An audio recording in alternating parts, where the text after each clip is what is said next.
तो अपने को आज जो HPSC का माइनिंग ऑफिसर का एग्जाम था उसको उसके क्वेश्चंस को डिस्कस करना है। तुमको जो भी डाउट होगा ना तुम लोग लास्ट में पूछ सकते हो, ठीक है? क्योंकि अभी इसको रिकॉर्ड करना है सब क्वेश्चंस को, डिस्कशन को। तो आप लोग देखते जाना, कुछ डाउट होगा तो फिर पूछ लेना।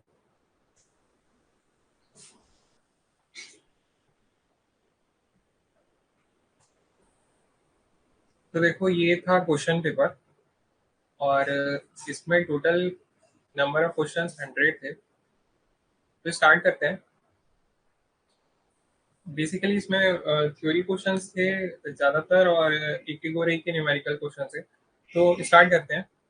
सबसे पहले क्वेश्चन नंबर 1 जो है उसमें दिया है colour of a mineral depends upon its. तो कलर मिनरल का उसके एटॉमिक स्ट्रक्चर और कंपोजिशन पे डिपेंड करता है, ठीक है? कुछ मिनरल्स ऐसे रहते हैं जिसका एटॉमिक स्ट्रक्चर के ऊपर डिपेंड करता है, कुछ के कंपोजिशन के ऊपर करता है। तो इसका आंसर होगा डी, जो कि दोनों है। सेकेंड क्वेश्चन है what is the correct term for a fault that is also known as diagonal fault. तो ये हम लोग पढ़ चुके हैं कि डायगोनल फॉल्ट या ऑब्लिक फॉल्ट दोनों सेम होता है। ऑब्लिक फॉल्ट को ही डायगोनल फॉल्ट बोलते हैं। तो इसका आंसर होगा सी। थर्ड क्वेश्चन है which of these is not an ore mineral of copper. तो कॉपर का ओर नहीं है, पूछ रहा है। तो आप लोग को पता है जैसे चैल्कोपाराइट, मेलाचाइट, बोरनाइट, ये सब कॉपर के ओर्स हैं, ठीक है? ए, बी और सी। मॉलिब्डेनाइट नहीं है, ठीक है? तो इसका आंसर हो जाएगा डी। इसमें क्योंकि पूछा है कि कौन सा ओर नहीं है, ठीक है? तो इसका आंसर हो जाएगा मॉलिब्डेनाइट। क्वेश्चन नंबर 4 है which is the most dominant constituent of igneous rock. Igneous rock में मेनली क्या रहता है? SiO2 सिलिका रहता है मेन इग्नियस रॉक में। तो इसका आंसर हो जाएगा SiO2, क्वेश्चन नंबर बी। आगे है question number 5 what is transformed into coal due to geological forces of heat and pressure over hundred of millions of years. तो ये आपको पता है कि कोल किससे बनता है? मेनली प्लांट मैटर से बनता है, ठीक है? तो इसका आंसर, करेक्ट आंसर हो जाएगा डी, प्लांट मैटर को हाई हीट या प्रेशर जब उस पर अप्लाई होता है तो फिर वो मिलियन ऑफ ईयर्स या बहुत टाइम के बाद कोल में ट्रांसफॉर्म हो जाते हैं। अब आते हैं क्वेश्चन नंबर 6 में। तो इसमें जो ये क्वेश्चन है ये न्यूमेरिकल है। The ground distance between the working face of a mine, ठीक है? यहाँ पे हम लोग इसको साइड कर देते हैं, यहाँ पे सॉल्व करते जाएंगे। देखो ग्राउंड डिस्टेंस दिया हुआ है, working face of a mine and crushing plant is 400 metre, और जो सरफेस प्लांट पे हम लोग उसको रिप्रेजेंट किसमें कर रहे हैं? 4 सेंटीमीटर पे। तो सिंपल सा पूछ लिया है कि रिप्रेजेंटेटिव फैक्टर क्या होगा। तो रिप्रेजेंटेटिव फैक्टर क्या होता है? मैप डिस्टेंस अपॉन ग्राउंड का डिस्टेंस, जब ग्राउंड पे मेजर करोगे तो इसमें बस पुट कर देना है और यूनिट को सेम कर देना है जैसे कि अपना रिप्रेजेंटेटिव फैक्टर आ जाए। मैप डिस्टेंस क्या है? 4 सेंटीमीटर, अपॉन ग्राउंड डिस्टेंस है 400 मीटर। तो इसको हम लोग सेंटीमीटर में चेंज कर लेंगे इंटू 100 करके। इसको कैंसिल कर दोगे तो आ जाएगा 1/10,000। तो ये सिंपल सा क्वेश्चन था। आगे है क्वेश्चन नंबर 7। क्वेश्चन नंबर 7 में दिया है कि 30 मीटर टेप है, टेप की लेंथ है 30 मीटर, और उसमें एरर जो दिया है +0.005। If a length of 2430। अब हम लोग ग्राउंड पे मेजर करेंगे 2430 मीटर इस टेप को यूज करके, ठीक है? मतलब जैसे ये इतना लेंथ होगा 2430, तो टेप कितना है? 30 मीटर का है। तो हम लोग पहले इतना 30 मीटर मेजर करेंगे, फिर 30 मीटर। तो ऐसे करके हम लोग मेजर कर रहे हैं। तो एक्सपेक्टेड टोटल एरर अपने को ये मेजरमेंट में कितना होगा, ठीक है? इस मेजरमेंट में अपने को टोटल एरर बताना है। तो देखो ट्रू लेंथ दी हुई है 30 मीटर, एरर दिया हुआ है 0.005, और मेजर्ड लेंथ कितनी है? 2430 मीटर। तो अपने को ये जब मेजरमेंट करना है तो नंबर ऑफ मेजरमेंट्स कितने अपने को करने पड़ेंगे?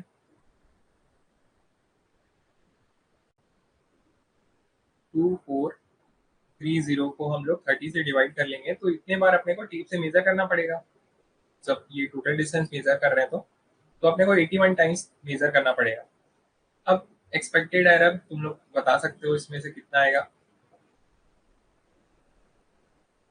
एक्सपेक्टेड एरर कितना रहता है? टेप का जो एरर है 0.005, और रूट में जितने टाइम्स हम लोग मेजर कर रहे हैं, रूट एन मतलब रूट 81, तो इसको सॉल्व करोगे 0.005 इंटू 9, तो आंसर आ जाएगा 0.045। ठीक है, एक सेकेंड। हाँ ठीक है, आंसर आप लोग बता सकते हो।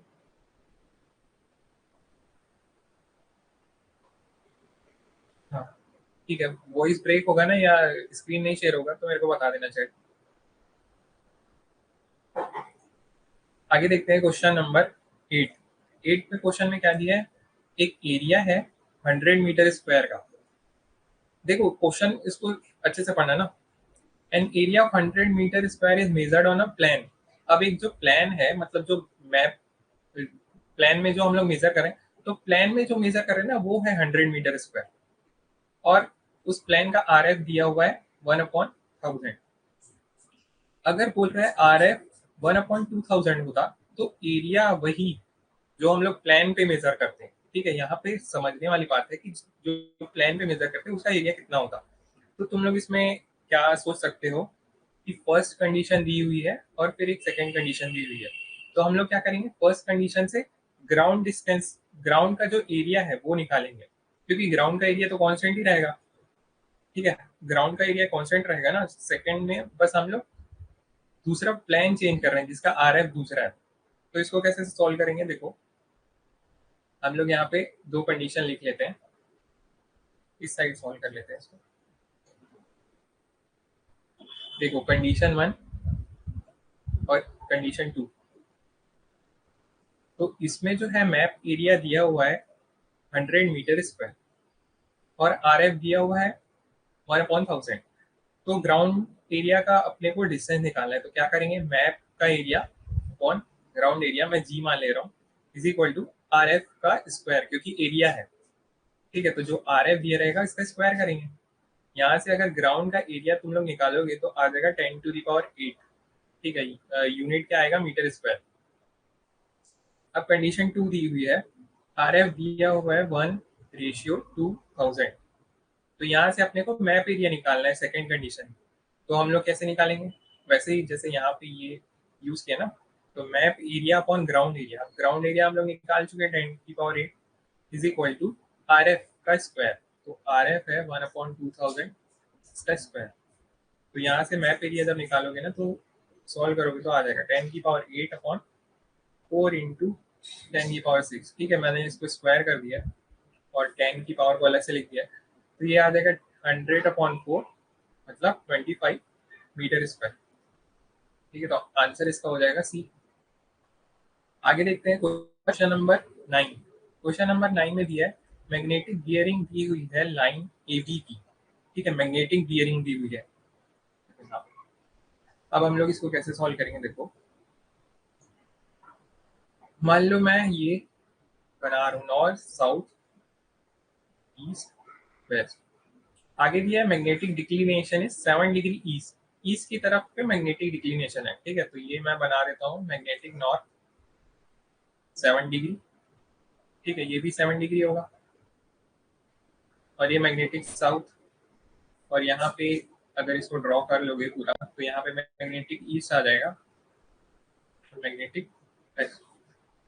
तो अपने को बोला है मैग्नेटिक बियरिंग, मतलब हम लोग यहाँ से मेजर कर रहे हैं। ठीक है, मैग्नेटिक नॉर्थ से, मतलब इस मैग्नेटिक बियरिंग को मान के चल रहे हैं। तो साउथ 36 डिग्री ईस्ट है, मतलब मैग्नेटिक साउथ से ईस्ट की तरफ 36 डिग्री। मान लो ये ए बी लाइन होगी, ए बी, और ये वाला एंगल होगा 36 डिग्री, क्योंकि साउथ से हम लोग ईस्ट की तरफ देख रहे हैं। ठीक है, तो मैग्नेटिक साउथ से 36 डिग्री देखेंगे। अब अपने को ट्रू बियरिंग बताना है। ट्रू बियरिंग वो भी ऑप्शन देख लो, इसमें होल सर्कल बियरिंग में पूछ रहा है। तो तुमको यहाँ से ये जो नॉर्थ है ना, ट्रू नॉर्थ, यहाँ से ये ए बी लाइन का एंगल बताना है। तो वो कैसे निकालेंगे, हम लोग 180 में से ये जो एंगल बन रहा है ना इसको माइनस कर देंगे। तो ये एंगल कितना है, 36 में से -7। ठीक है, देखो ये टोटल 36 है यहाँ से यहाँ तक, और ये 7 डिग्री है। तो 36 में से 7 माइनस करोगे तो आ जाएगा 29 डिग्री, और अब 180 में से टोटल 29 माइनस करोगे तो आंसर आ जाएगा 151 डिग्री। तो इसका आंसर हो जाएगा 151 डिग्री। आगे है क्वेश्चन नंबर 10। 10 में पूछा है कि शाफ्ट प्लम्बिंग है, the plumb bobs are immerse in a bucket of water to prevent. तो आप लोग कोरिलेशन में पढ़े होंगे, जब शाफ्ट प्लम्बिंग करते हैं कोरिलेशन के टाइम, तो बकेट ऑफ वाटर में क्या के लिए उसको इमर्स करके रखते हैं, क्योंकि वायर का ऑसिलेशन ना हो। तो इसका आंसर हो जाएगा सी, क्योंकि उससे रीडिंग में अफेक्ट पड़ेगा ना, ऑसिलेशन होगा तो उसके ऑसिलेशन को कट करने के लिए हम लोग उसको बकेट ऑफ वाटर में इमर्स कर देते हैं। क्वेश्चन नंबर 11 है, which among the following is not true with respect to tacheometric surveying. तो टेक्योमेट्रिक सर्वेइंग अगर आप लोग पढ़े होंगे तो उसमें हम लोग क्या क्या कर सकते हैं, हॉरिजॉन्टल डिस्टेंस मेजर कर सकते हैं, vertical distance between points measure कर सकते हैं, और उसमें हम लोग लीनियर मेजरमेंट नहीं करते हैं। तो देखो यहाँ पे दिया हुआ है चेनिंग इज डन मोर एक्यूरेटली, तो ये हम लोग नहीं करते हैं ना, नॉट ट्रू है इसके बाद। और प्राइमरी ऑब्जेक्टिव, जब हम लोग हॉरिजॉन्टल डिस्टेंस और वर्टिकल डिस्टेंस निकाल रहे हैं तो उससे हम लोग कंटूर मैप्स बना सकते हैं, तो मेन ऑब्जेक्टिव इसका कंटूर मैप्स ही बनाना रहता है। तो ये तीनों ऑप्शन राइट है, और जो नॉट ट्रू है वो है चेनिंग इज डन मोर एक्यूरेटली। तो 11 का आंसर हो जाएगा सी, पेंटोग्राफ। अब पेंटोग्राफ आप लोग पढ़े होंगे, किसके लिए यूज होता है, कोई भी प्लान का अ, उसको एनलार्ज करने या रिड्यूसिंग करने के लिए, ठीक है, उसको बड़ा करने या छोटा करने के लिए जो प्लेनीमीटर रहता है, प्लेनीमीटर पढ़े होगे, वो यूज होता है मेजरिंग एरियाज के लिए। तो यहाँ पे पेंटोग्राफ का पूछा है, तो ऑप्शन हो जाएगा सी। अब क्वेश्चन नंबर 13 देखते हैं। इसमें देखो दिया हुआ है, ठीक है, इसमें भी दो चीजें दी हुई है कि तुमको दो इक्वेशन आएंगी और उनको सॉल्व करके सॉल्व करना पड़ेगा। तो देखो, अ लाइन दी हुई है, मतलब एक लाइन है ऑन अ फोटोग्राफ, फोटोग्राफ पे मान लो एल लेंथ की लाइन है जिसका है 10 सेंटीमीटर लेंथ। हम लोग ने फोटोग्राफ ली है with a camera having a focal length of 20 centimetre. Focal length है 20 सेंटीमीटर, इसको आप लोग मीटर में चेंज कर सकते हैं, 0.1 मीटर हो जाएगा, और ये 0.2 मीटर। अब वो जो सेम लाइन है उसको हम लोग, the same line measures 3 centimetre on a map drawn to a scale of 1 1:5000, ठीक है। अब एक मैप है, उसका स्केल दिया हुआ है, यहाँ पे स्केल दिया है, और वही जो लाइन हम लोग उस मैप में मेजर कर रहे हैं तो वो 3 सेंटीमीटर आ रही है। आगे दिया है calculate the flying height of the aircraft. तो जब एयरक्राफ्ट फ्लाई कर रहा है और कैमरा से फोटो ले रहा है तो उसकी फ्लाइंग हाइट बतानी है अपने को। If the average altitude of the ground is 300 metre. तो ये आप लोग पढ़े होंगे, इसका फॉर्मूला रहता है, मान लो फ्लाइंग हाइट जो है, फ्लाइंग हाइट h है और लेंथ ऑफ लाइन l है, तो हम लोग स्केल ऑफ फोटोग्राफ लिख सकते हैं, स्केल ऑफ फोटोग्राफ। देखो हम लोग पहले अभी फर्स्ट कंडीशन की बात कर रहे हैं, ये जो मैप वाला दिया हुआ है ना, द सेम लाइन, इसको हम लोग बाद में डील करेंगे। अभी हम लोग फोटोग्राफ के बारे में बात कर रहे हैं। तो इसका है, देखो स्केल क्या होता है, जो मैप पे जो डिस्टेंस है, ये मतलब फोटोग्राफ पे 10 सेंटीमीटर मतलब 0.1 मीटर अपॉन ग्राउंड की डिस्टेंस। तो ग्राउंड की डिस्टेंस हम लोग माने हैं कि एल होगी, is equal to F upon H minus H. तो एफ क्या रहता है, फोकल लेंथ, एच रहती है फ्लाइंग हाइट, और एच स्मॉल एच क्या रहता है, स्मॉल एच रहता है एवरेज अल्टीट्यूड ऑफ ग्राउंड। तो एवरेज अल्टीट्यूड ऑफ ग्राउंड यहाँ पे दिया हुआ है 300 मीटर, ये स्मॉल एच है। तो यहाँ से हम लोग एक इक्वेशन आ सकती है, 0.1 upon L is equal to 0.2 upon H minus 300, ठीक है। तो यहाँ पे दो वेरिएबल है, तो यहाँ पे एक इक्वेशन आ गई। एक और इक्वेशन कहाँ से आएगी, यहाँ से मैप से, जहाँ पे मैप पे हम लोग मेजर कर रहे थे और उसका स्केल दिया हुआ था। तो यहाँ से देख लो मैप पे कितना है,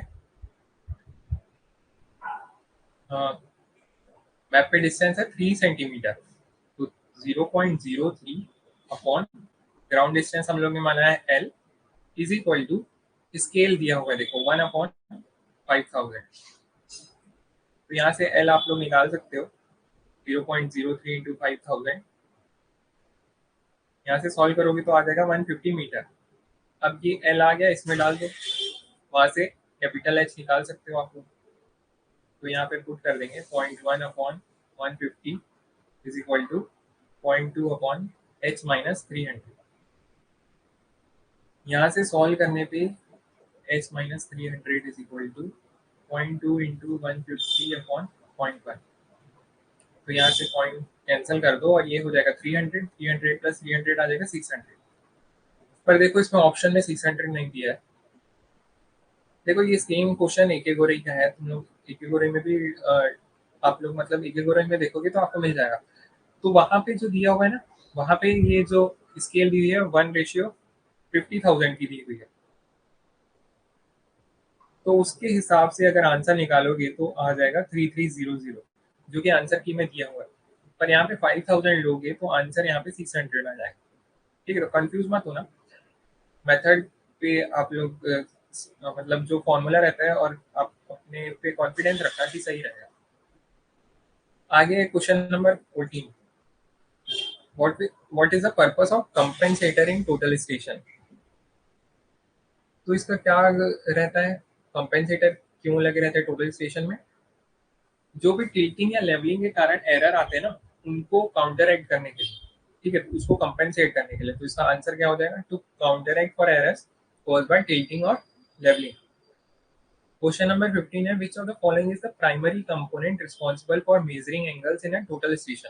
तो अब टोटल स्टेशन में आप लोग मेजर किससे करते हो एंगल्स, मेनली उसका क्या रहता है, तो वो रहता है थियोडोलाइट। ठीक है, थियोडोलाइट के साथ हम लोग इलेक्ट्रॉनिक डिस्टेंस मेजरिंग, अगर मतलब दोनों का कॉम्बिनेशन ही टोटल स्टेशन रहता है ना, तो मेनली जो एंगल्स मेजर होते हैं वो रहते हैं थियोडोलाइट के कारण। आगे देखते हैं क्वेश्चन नंबर 16। क्वेश्चन नंबर 16 है, ये भी एक बुराई है, आप लोग सॉल्व किए होंगे। इसमें बैक साइड रीडिंग दी हुई है ऑन अ बेंच मार्क। अब से ड्रॉ कर लो, मान लो ये ए पॉइंट है, बेंच मार्क है यही, और इसका आर एल दिया हुआ है।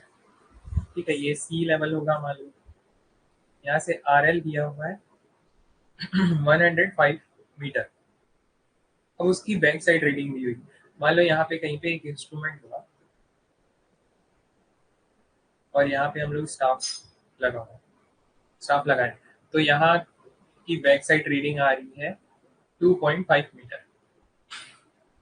अब if the inverse staff reading on a four side, अब फोर साइड पे इनवर्स स्टाफ रीडिंग लेनी है, तो मान लो यहाँ पे कुछ इस तरीके से होगा और यहाँ पे इनवर्स स्टाफ है, और ये रीडिंग कितनी आई है 3.45 मीटर। ये मान लो पॉइंट बी है, तो R L of the staff station in metre है। अब ये पॉइंट बी का बोल रहे हैं आर एल कितना होगा, तो आप लोग डायग्राम से ही देख के बता सकते हो कि अगर इस पॉइंट का आर एल 105 मीटर है और यहाँ से अगर हम लोग ये डिस्टेंस देख रहे हैं तो वो 2.5 मीटर है। अब ये तो सेम ही रहेगा ना, ये स्ट्रेट। अब यहाँ से ऊपर 3.45 मीटर, तो इस पॉइंट का अपने को आर एल लेना है, आर एल ऑफ बी। तो इन तीनों को हम लोग सम कर देंगे तो आर एल ऑफ बी आ जाएगा 105 प्लस 2.5 प्लस 3.45। इसको प्लस करोगे तो आ जाएगा 110.95 मीटर। ठीक है, तो ऑप्शन ए इसका करेक्ट हो जाएगा। एक सेकेंड, ठीक है, आप लोग आंसर देते रहो। Question number 17, question number 17 simple सा है, which of the following is an alternate expression for an inclination of 45 degree. अब 45 डिग्री का इंक्लिनेशन दिया हुआ है, मतलब इसका परपेंडिकुलर भी सेम होगा, बेस भी सेम होगा, मान लो ए है। तो इसको सिंपल है, इसमें किसमें रिप्रेजेंट कर सकते हैं, इसका आंसर क्या हो जाएगा 1 in 1। ठीक है, ए बाई ए करोगे तो 1/1 ही आएगा। आगे क्वेश्चन नंबर 18 क्वेश्चन में दिया हुआ है, एन अंडरग्राउंड पैनल। ठीक है, एक पैनल है कोल माइन में जिसको हम लोग बोर्ड एंड पिलर सिस्टम से डेवलप कर रहे हैं।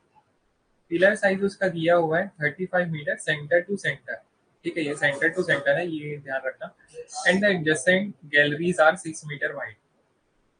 तो इसमें आप लोग डायग्राम देख के भी समझ सकते हो, या फॉर्मूला याद किए होगे ना, तो वहां से डायरेक्ट भी बना सकते हो। देखो यहाँ से सेंटर टू सेंटर डिस्टेंस दिया है 35 मीटर, और गैलरी की विड्थ दी हुई है 6 मीटर, ये जो है ना 6 मीटर। तो परसेंटेज ऑफ एक्सट्रैक्शन पूछ रहा है, मतलब परसेंटेज ऑफ एक्सट्रैक्शन क्या रहता है, ये जो एरिया है ना, इसमें से हम लोग कितना एरिया, ये जो एरिया है इसको एक्सट्रैक्ट कर लेते हैं ना डेवलपमेंट के टाइम पे, तो यही बताना रहता है।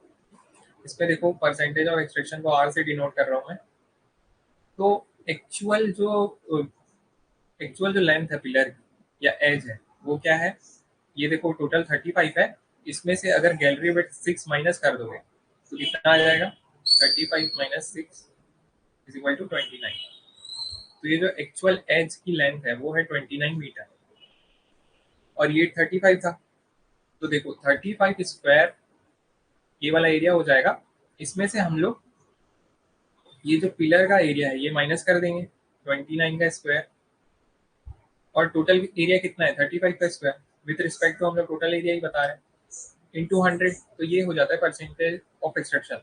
तो आप लोग ऐसे समझ के भी कर सकते हो, या फॉर्मूला याद किए होगे तो उसमें भी कोई टाइम नहीं लगता है ज़्यादा। तो ये आ जाएगा 1 - 29/35 का स्क्वायर इंटू 100। इसको सॉल्व कर लेना बस, ये आ जाता है 0.3134 इंटू 100, तो ये आ जाएगा 31.34%। क्वेश्चन नंबर 19 देखते हैं। क्वेश्चन नंबर 19 में दिया है रॉक ब्लास्टिंग में जो टर्म रहता है इम्पीडेंस, इम्पीडेंस हम लोग पढ़े होंगे, वो क्या का प्रोडक्ट रहता है। तो इम्पीडेंस मतलब रहता है जो प्रोपोगेशन वेलोसिटी रहती है थ्रू द मीडियम और उसकी डेंसिटी का मल्टीप्लिकेशन, उसको बोलते हैं इम्पीडेंस। आगे 20 air gap sensitivity test is done to. तो आप लोग ये देखे होंगे कि एयर गैप सेंसिटिविटी टेस्ट क्यों करते हैं, कि जो एक्सप्लोजन होगा फुल कॉलम चार्ज में वो पूरा स्प्रेड होगा कि नहीं। ठीक है, तो इसका आंसर है बी। देखो एक कॉलम होगा, उसमें बीच में अगर एयर गैप होगा तो वो इसीलिए टेस्ट करते हैं कि एक कार्ट्रिज से दूसरे कार्ट्रिज वो स्प्रेड होगा कि नहीं एक्सप्लोजन। तो फुल कॉलम चार्ज में एक्सप्लोसिव चार्ज में अगर स्प्रेड हो रहा है कि नहीं हो रहा है, उसके लिए हम लोग करते हैं एयर गैप सेंसिटिविटी टेस्ट। आगे क्वेश्चन नंबर 21, डीले डिटोनेटर में जो डीले एलिमेंट रहता है वो किसके बीच में रहता है। तो ये आप लोग पढ़े हो, जो डीले एलिमेंट लगा रहता है ना डिटोनेटर, वो उसके फ्यूज हेड और टाइमिंग चार्ज के बीच में लगा रहता है। का डायग्राम भी आप लोग देख सकते हो, तो वहां से आपको समझ में आ सकता है। तो इसका आंसर हो जाएगा सी। 22 है what is the primary purpose of priming charge in detonator. तो प्राइमिंग चार्ज डिटोनेटर के साथ क्यों लगाते हैं, इसका आंसर है जो मेन एक्सप्लोसिव चार्ज रहता है ना, उस उसमें डिटोनेशन प्रोसेस को स्टार्ट करने के लिए। तो इसमें अगर ऑप्शन सब पढ़ोगे तो आपको दिख जाएगा initiate the detonation process in the main explosive charge. ठीक है, क्योंकि मेन एक्सप्लोसिव चार्ज उसी से स्टार्ट होगा, प्राइमिंग चार्ज से। आगे question number 23, incubation period of a coal seam is not related to. ये सिंपल सा क्वेश्चन है, इंक्यूबेशन पीरियड किससे रिलेटेड नहीं है। तो आप लोग देखो crossing point temperature of coal इससे रिलेटेड है, पैनल साइज से रिलेटेड है, क्योंकि पैनल इंक्यूबेशन पीरियड के अंदर ही अपने को पैनल साइज के अंदर जो भी डीपरिंग करना रहता है वो कंप्लीट करना रहता है। सीम थिकनेस के ऊपर डिपेंडेंट रहता है, एक्सप्लोसिबिलिटी ऑफ कोल्ड डस्ट, अब ये इसके ऊपर तो डिपेंड नहीं करता है, तो इसका आंसर आप लोग टिक कर सकते हो डी। क्वेश्चन नंबर है 24, ट्रो सब्सिडेंस में जो एंगल ऑफ ड्रॉ रहता है, ठीक है आप लोग सब्सिडेंस पढ़े होंगे, तो उसमें जो एंगल ऑफ ड्रॉ रहता है वो क्या के लिए क्या डिटरमाइन करता है। तो इसकी डेफिनेशन ही पढ़ोगे ना, तो उसमें लिखा है कि सरफेस में जो सब्सिडेंस होता है ना, उसका एक्सटेंशन कितना है, कितना एक्सटेंड हुआ है, तो उसको डिटरमाइन करता है angle of draw. Question number 25, long wall caving method of coal mining, thickness of immediate roof. अब ये आप लोग पढ़े होंगे कि इमीडिएट रूफ का थिकनेस वो किससे हम लोग कैलकुलेट करते हैं। लॉन्ग वॉल केविंग मेथड है अगर, तो उसका आंसर रहता है बल्किंग फैक्टर और width of long wall face, ठीक है, बल्किंग फैक्टर और जो लॉन्ग वॉल फेस का विड्थ है। आगे क्वेश्चन नंबर 26, ये है न्यूमेरिकल। देखो यहाँ पे दिया है लॉन्ग वॉल पैनल है, एक सेकेंड में आप लोग,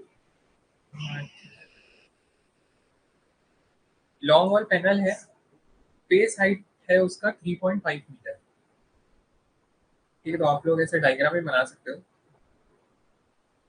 मान लो मैं सॉरी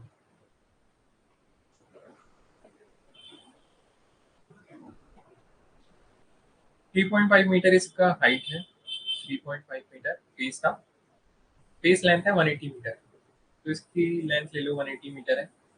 इस बर्डिंग 3 शिफ्ट्स पर डे, ठीक है। आप लोग लिख सकते हो साथ में क्या क्या दिया हुआ है data. 3 shift per day, employing 60 man per shift, एक शिफ्ट में जो है 60 मैन काम है। The depth of the web of the shearer, अब ये हम लोग जब शेयरर से एक्सपेक्ट करेंगे तो इसका जो डेप्थ है, ठीक है, ये जो डी है ना, ये दिया गया है 0.6 मीटर। अब यूनिट वेट दिया है 1.6 tonne per metre cube. 2 full face cuts are executed per shift, अब एक शिफ्ट में बोल रहा है 2 फुल फेस हम लोग एक्सपेक्ट कर। तो डेली प्रोडक्शन पूछ रहा है पैनल का टन में। तो यहाँ से जो डायग्राम है, यहाँ पे आप लोग देख के एक टाइम पे जब हम लोग फेस को शेयरर एक्सपेक्ट करेगा तो यहाँ से वॉल्यूम निकाल सकते हो, ठीक है। तो यहाँ से स्टार्ट करते हैं, अपने को डेली प्रोडक्शन निकालना है, ठीक है। तो डेली मतलब एक दिन में 3 शिफ्ट होंगे, 3 शिफ्ट पर डे, 3। अब एक शिफ्ट में अब हम लोग कितने फेसेस एक्सपेक्ट कर रहे हैं, 2 फेसेस, तो इंटू 2 इंटू, अब ये जो एक फेस है इसमें जब हम लोग एक बार एक्सपेक्ट कर रहे हैं तो कितना वॉल्यूम आ रहा है, 3.5 इंटू 180 इंटू 0.6, ठीक है, ये डेप्थ है, तो ये आ गया वॉल्यूम। तो डेली कितना प्रोडक्शन हो रहा है ये हो गया वॉल्यूम में। इसको सॉल्व करोगे तो आ जाएगा 2268 मीटर क्यूब पर डे। अपने को पूछा है टन में, इसलिए यहाँ पे यूनिट वेट दे दिया है। तो अगर इंटू इसको 1.6 से कर दोगे टन पर मीटर क्यूब, तो मीटर क्यूब कैंसिल हो जाएगा और टन पर डे में आंसर आ जाएगा। तो इसको सॉल्व कर लो, इसका आंसर आ जाएगा 3628.8 टन, ठीक है। इसको राउंड ऑफ करोगे तो आ जाएगा 3629। आगे है क्वेश्चन नंबर 27, हेमेटाइट, मैग्नेटाइट और ये जो आयरन ओर्स है इनका पूछ रहा है फॉर्मूला, केमिकल फॉर्मूला। तो आप लोग को हेमेटाइट पता है, हेमेटाइट याद रहता है इसलिए Fe2O3 रहता है। और मैग्नेटाइट भी अगर आपको याद है तो वो होता है Fe3O4। तो आप लोग 2-3 भी अगर आपको पता रहता है ना तो आप लोग मैच कर सकते हो। तो हेमेटाइट का Fe2O3, पी का 2 आंसर आ जाएगा। अब इन दोनों ऑप्शन में से आपको चेक करना है। क्यू का माइंड ठीक है, ये दोनों में सही है। सिडराइट और लिमोनाइट में से भी अगर आपको सिडराइट का फॉर्मूला पता है, ये रहता है, इसमें कार्बोनेट रहता है सिडराइट, FeCO3 Fe2CO3, और बाकी जो बचा वो हो गया लिमोनाइट, FeO और OH। तो इसको आप लोग मैच कर सकते हो। इसका आंसर अगर मैच करोगे तो ऑप्शन ए करेक्ट है, ठीक है। क्वेश्चन नंबर 28 देखते हैं। क्वेश्चन नंबर 28 में दिया which of the following does not fall under the category of metallic mineral. तो मेटेलिक मिनरल्स के अंडर में नहीं आता है, बॉक्साइट आता है, क्रोमाइट आता है, हेमेटाइट भी आता है, जिप्सम नहीं आता है। तो इसका आंसर हो गया जिप्सम। क्वेश्चन नंबर 29, एक अंडरग्राउंड मेटल माइन है। अब ये भी न्यूमेरिकल इसको सॉल्व कर सकते हो। अंडरग्राउंड मेटल माइन है, 8 shift 8 drift faces lasted in a day. 8 faces हम लोग एक दिन में लास्ट करते हैं। ड्रिफ्ट डायमेंशन दिया हुआ है, मान लो ये ड्रिफ्ट है तो इसका डायमेंशन दिया हुआ है 3x5 and the average advance achieve पर राउंड। अब एक राउंड में देखो, ये जैसे हम लोग पिछले क्वेश्चन में देखे थे ना, तो एक राउंड में इसका डेप्थ है 2.4 मीटर एडवांसमेंट का। इसमें दिया है पाउडर फैक्टर 1.8 मीटर क्यूब पर के। तो उसमें पूछा है daily explosive requirement per day in KG is. तो आप लोग पाउडर फैक्टर के फॉर्मूले में डायरेक्ट पुट करके निकाल सकते हो। पाउडर फैक्टर दिया हुआ है 1.8 मीटर क्यूब पर के। पाउडर फैक्टर क्या रहता है, कितना ये वॉल्यूम ब्लास्ट करेगा पर केजी ऑफ एक्सप्लोसिव। तो यहाँ से हम लोग को पर केजी ऑफ एक्सप्लोसिव ही निकालना है। तो हम लोग डेली के हिसाब से निकाल लेते हैं, क्योंकि हम लोग को पर डे निकालना है। डेली कितना ब्लास्ट होगा अपॉन डेली कितना एक्सप्लोसिव लगेगा, वहां से अपने को आंसर आ जाएगा डायरेक्ट। तो डेली अपन कितना ब्लास्ट कर रहे हैं, 8 फेसेस कर रहे हैं एक दिन में, तो 8 हो गया। 8 इंटू इसका वॉल्यूम लिख दो, ये जितना हम लोग वॉल्यूम ब्लास्ट कर रहे हैं, तो वॉल्यूम क्या आ जाएगा 3 इंटू 5 इंटू 2.4। ये हो गया मीटर क्यूब पर डे में हम लोग ब्लास्ट कर रहे हैं। अपॉन में हम लोग लिखेंगे explosive required in KG per day. और ये पाउडर फैक्टर दिया हुआ है 1.8 मीटर क्यूब पर केजी। तो आप लोग यूनिट से भी देख सकते हो कि यहाँ पे डी कैंसिल हो जाएगा और मीटर क्यूब पर केजी में आंसर आ जाएगा। तो यहाँ से अपने को यही निकालना है एक्सप्लोसिव रिक्वायर्ड।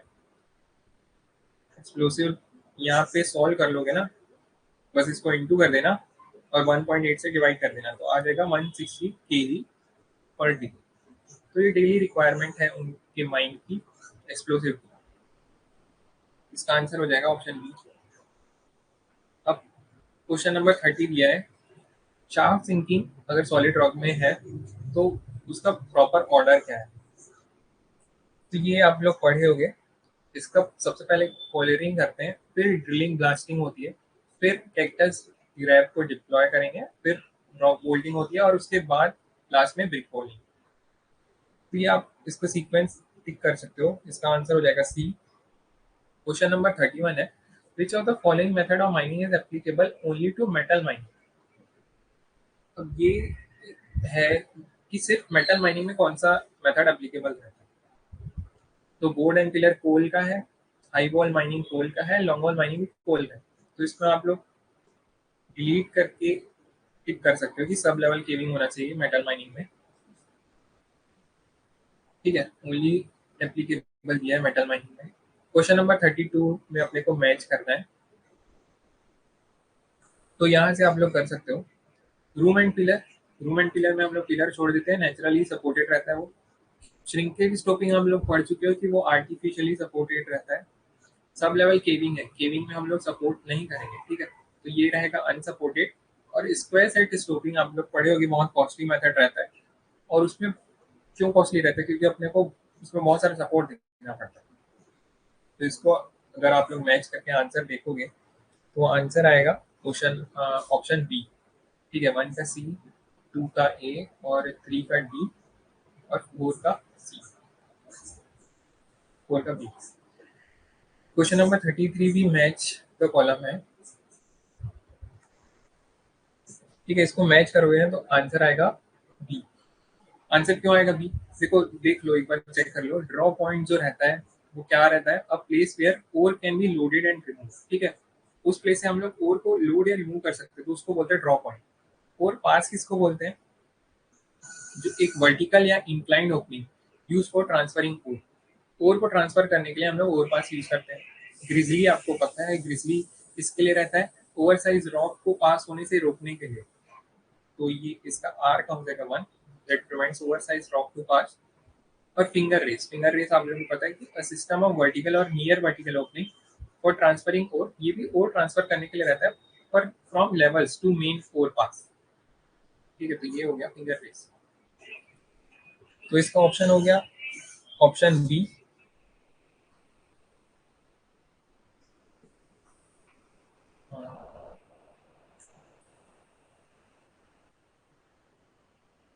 आप लोग को बैकग्राउंड नॉइस नहीं आ रहा है ना, कुछ अगर दिक्कत होगा ना तो मेरे को बता देना। क्वेश्चन नंबर 34 देखते हैं। क्वेश्चन नंबर 34 क्या है, a mine has to drive in a vein deposit. ठीक है, तो ये न्यूमेरिकल आ गया। वेन डिपॉजिट है जिसकी स्ट्राइक लेंथ दी हुई है 2.8 किलोमीटर। ठीक है, तो आप लोग थोड़ा मतलब ऐसे रफ डायग्राम बना सकते हो। जैसे मान लो ये ग्राउंड सरफेस है, यहाँ पे आपको स्ट्राइक दिखी होगी 2.8 किलोमीटर और विड्थ इसकी है 7 metre with a road header. अपने को क्या बोले 2.8 मीटर का स्ट्राइक लेंथ है और अपने को एक वेन डिपॉजिट में ड्राइव बनानी है जिसकी विड्थ होगी, ड्राइव की विड्थ होगी 7 metre with a road header. ठीक है, रोड हेडर यूज करके बना रहे हैं। Average production capacity of the road header. अब जो रोड हेडर हम लोग यूज कर रहे हैं उसका एवरेज प्रोडक्शन कैपेसिटी दिया है 30 metre cube per hour with an average effective monthly cutting hour of 255। मतलब इफेक्टिव वो कितना वर्क करता है एक मंथ में 255 hours. The planned largest flying machine requires an excavation of height of 5 metre. अब जो बोल रहा है जो लार्जेस्ट फ्लाइंग मशीन है उसको हाइट चाहिए 5 मीटर की, तो 5 मीटर अपने को ड्राइव बनाना पड़ेगा। तो इसमें बोल दिया कि 7 मीटर की विड्थ है और 5 मीटर की हाइट है। ठीक है, ऐसे 3D आप लोग थोड़ा इमेजिंग कर सकते हो। और लेंथ, स्ट्राइक की लेंथ दे दी हुई है 2.8 किलोमीटर। तो इतना अपने को पूरा ड्राइव बनाना है। The time in month. अब टाइम पूछ रहे कितने मंथ लगेंगे अपने को ड्राइव को बनाने में। तो देखो एक मंथ में इसने पहले ही बोल दिया है कि अपने पास जो इफेक्टिव आवर्स है वर्किंग के वो है 255 आवर्स।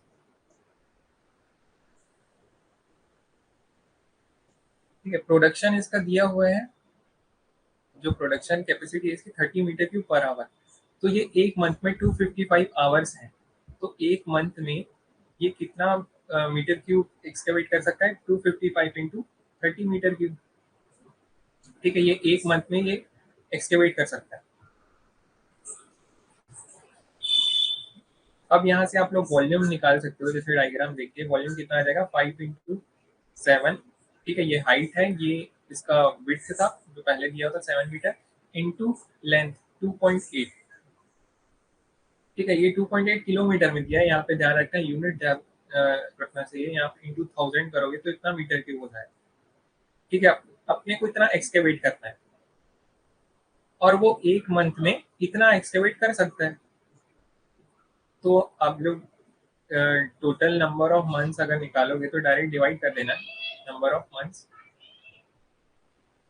टोटल अपने को कितना एक्सकेवेट करना है, ये वाला जो दिया है 5 इंटू 7 इंटू 2.8 इंटू 1000 अपॉन एक मंथ में जितना एक्सकेवेट करता है। तो एक मंथ में कितना करता है 255 इंटू 30। इसको सॉल्व करोगे तो आ जाएगा 12.81 मंथ्स। अब इसमें बोल दिया है कि राउंड ऑफ कर दो नियरेस्ट होल नंबर पे, जिसको राउंड ऑफ करोगे तो 12.5 से तो ऊपर ही है, तो इसका राउंड ऑफ 13 हो जाएगा, आंसर आ जाएगा 13। आगे दिया which of the following methods uses two different plastic tubes for installation of cable bolts. तो ये आप लोग पढ़े होंगे केबल बोल्ट के इंस्टॉलेशन में कौन से मेथड में two different plastic tubes use होते हैं। तो ये मेथड का नाम होता है ब्रेदर ट्यूब इंस्टॉलेशन मेथड। इसका आंसर हो जाएगा डी। क्वेश्चन नंबर 36 है states statements related to choice of location of a vertical shaft are given below. ठीक है, अब जो हम लोग लोकेशन डिसाइड करते हैं ना वर्टिकल शाफ्ट कहाँ पे बनाना है, उसके रिलेटेड कुछ स्टेटमेंट दिया है, उसमें से अपने को बताना है कौन सा करेक्ट है और कौन सा नहीं। तो पढ़ लेते हैं। Its location should be such that the transportation cost should be minimum. तो ये सही है, ट्रांसपोर्टेशन कॉस्ट अपने को मिनिमम लगना चाहिए, ऐसा लोकेशन हम लोग डिसाइड करेंगे। There is a competent rock mass, तो कॉम्पिटेंट रॉक मास में बनाएंगे ना, वर्टिकल शाफ्ट बना रहे हैं तो ये भी सही हो जाएगा। Shaft location depends on the size of a shaft pillar, तो ये रॉन्ग है। शाफ्ट पिलर पे अब उसका साइज नहीं, उसके शाफ्ट पिलर के साइज पे उसका लोकेशन नहीं डिसाइड होगा। ऑप्शन जो 4 है, मतलब statement 4, the shaft location should not be hindered by the surface feature, तो ये सही है। शाफ्ट का लोकेशन किसी भी सरफेस फीचर्स के कारण हिंडर नहीं होना चाहिए। ठीक है, उसमें कोई बाधा नहीं आनी चाहिए। तो इसका ऑप्शन अगर टिक करोगे तो 1, 2 और 4 करेक्ट है। ऑप्शन देखोगे तो इसमें दिया है 1, 2, 4 आर करेक्ट, तो ऑप्शन ए आंसर हो गया। क्वेश्चन नंबर 37 देखो। High production rate coupled with large scale and extensive subsidence, ठीक है, और high production rate results from the method of, कौन सा मेथड, मेटल माइनिंग के मेथड जो है उसमें पूछ रहे हैं किसमें होता है ये। तो आप लोग डायरेक्ट टिक कर सकते हैं कि ब्लॉक केविंग में होता है एक्सटेंसिव सब्सिडेंस और high production rate. Question number 38 है the equipment that is not use in hard rock metal mining. Hard rock में कौन सा इक्विपमेंट यूज नहीं होता है? रोड हेडर यूज होता है ड्राइव बनाने के लिए, जैक हैमर यूज होता है, ड्रिल जम्बो भी यूज होता है, डिंट हेडर नहीं यूज होता। तो इसमें अपने को वही बताना था, नॉट यूज। तो इसका आंसर हो जाएगा डिंट हेडर। क्वेश्चन नंबर 39 देखो, 39 न्यूमेरिकल है, वॉइड है 1800 मीटर क्यूब का, was formed during production of 5600 tons of copper। ठीक है, तो इसमें देखो क्या इसके हिसाब से जो दिया होगा ना, मान लो ये वॉइड बना है, ठीक है, 1800 मीटर क्यूब। इसमें हम लोग क्या करेंगे, हम लोग ने इतना टन कॉपर निकाल लिया है, ठीक है, ये यहाँ पे एक डेटा दिया है कि इतना हम लोग ने कॉपर निकाला है टन, और उसके बाद वॉइड बना है 1800 metre cube. Specific gravity dry mill filling का दिया हुआ है, जो कि हम लोग बैक फिलिंग में यूज करेंगे। ठीक है, यहाँ पे बैक फिलिंग कर रहे हैं हम लोग मिल टेलिंग से, उसका स्पेसिफिक ग्रेविटी दिया हुआ है 2.6। ये मिल टेलिंग का। Then assuming dry condition assume करनी है, हम लोग ड्राई मिल टेलिंग्स ही बैक फिलिंग के लिए यूज कर रहे हैं। What is the quantity of tailing in tons that would remain surplus after filling the same void? तो इसमें पूछ रहा है कि हम लोग इस void को पूरा फिल कर देंगे, उसके बाद कितना बच जाएगा। तो इसका क्या मतलब है कि हम लोग पहले ये निकाल लेंगे कि इसमें टोटल कितना टन्स फिल हुआ है। ठीक है, void का वॉल्यूम दिया है, उसके हिसाब से निकालेंगे। अब इसने जो पूछा है ना, इसमें पूछा है कि हम लोग ने 5600 टन्स ऑफ कॉपर निकाला है, तो उतना ही अपने को लगना चाहिए। तो उसमें हम लोग कितना बच गया, ठीक है, 5600 टन से अगर एज्यूम करेंगे कि इतना लगना चाहिए, तो उसमें से हम लोग माइनस कर लेंगे कितना लगा, तो उसमें से आ जाएगा कितना सरप्लस है। ठीक है, एक बार मैं सॉल्व करके दिखा रहा हूँ तो थोड़ा क्लियर होगा आपको। यहाँ पे देखो ड्राई मिलिंग का स्पेसिफिक ग्रेविटी दिया है 2.6। स्पेसिफिक ग्रेविटी क्या क्या मतलब रहता है, डेंसिटी मिल टेलिंग का अपॉन डेंसिटी ऑफ वाटर। ठीक है, विथ रिस्पेक्ट टू वाटर देखते हैं ना स्पेसिफिक ग्रेविटी। डेंसिटी वाटर कितना है, 1000 kg पर मीटर क्यूब, तो यहाँ से डेंसिटी मिल टेलिंग का कितना आ गया, 2600 kg पर मीटर क्यूब। अब ये डेंसिटी है, अपना वॉइड कितना है 1800 मीटर क्यूब का, तो कितना टन लगा, रिक्वायर्ड मिल टेलिंग 1800 इंटू 2600 kg पर मीटर क्यूब।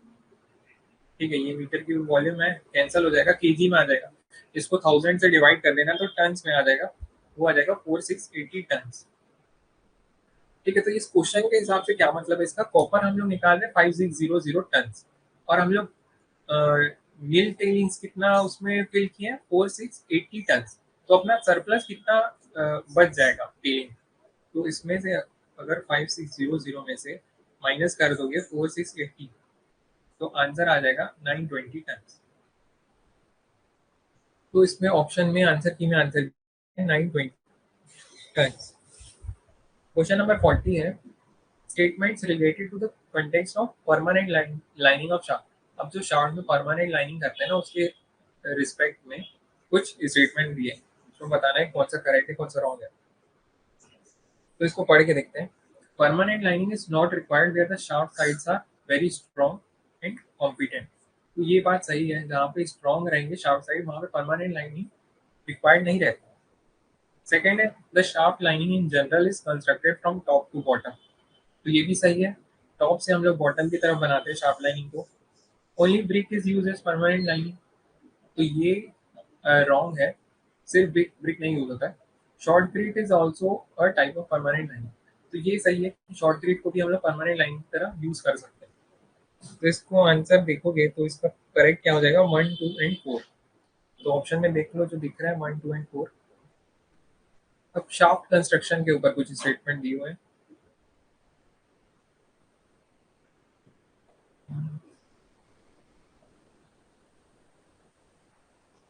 वो मैं आपको बाद में बताता हूँ कि बीटेक और भी एलिजिबल थे, कौन दे सकते थे। ठीक है, एलिजिबिलिटी देख के मैं बता दूंगा आपको।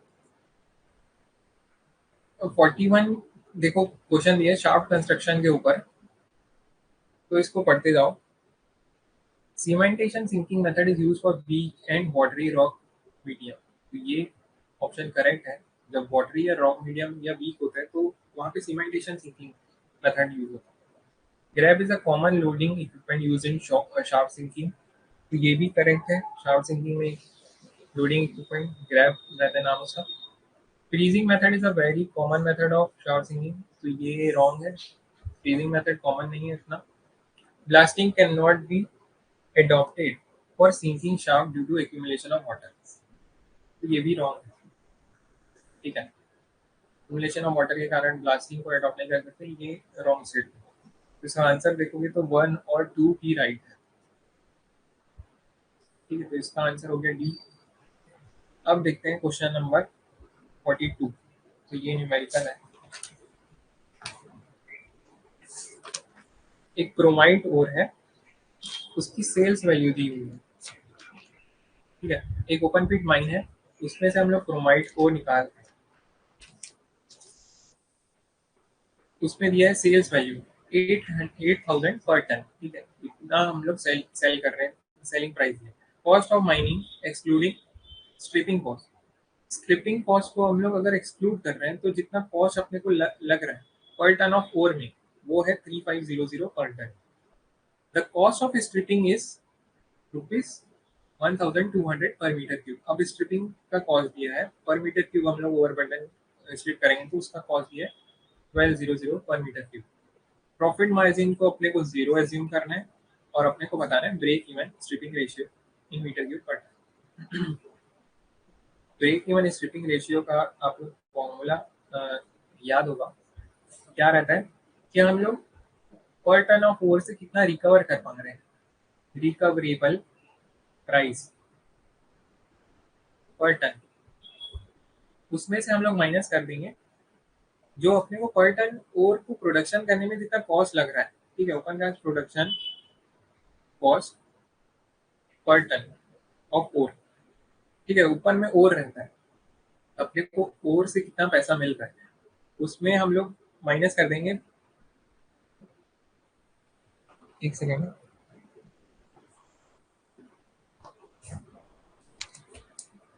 एक सेकेंड, आपको वॉइस आ रहा है ना अच्छे से?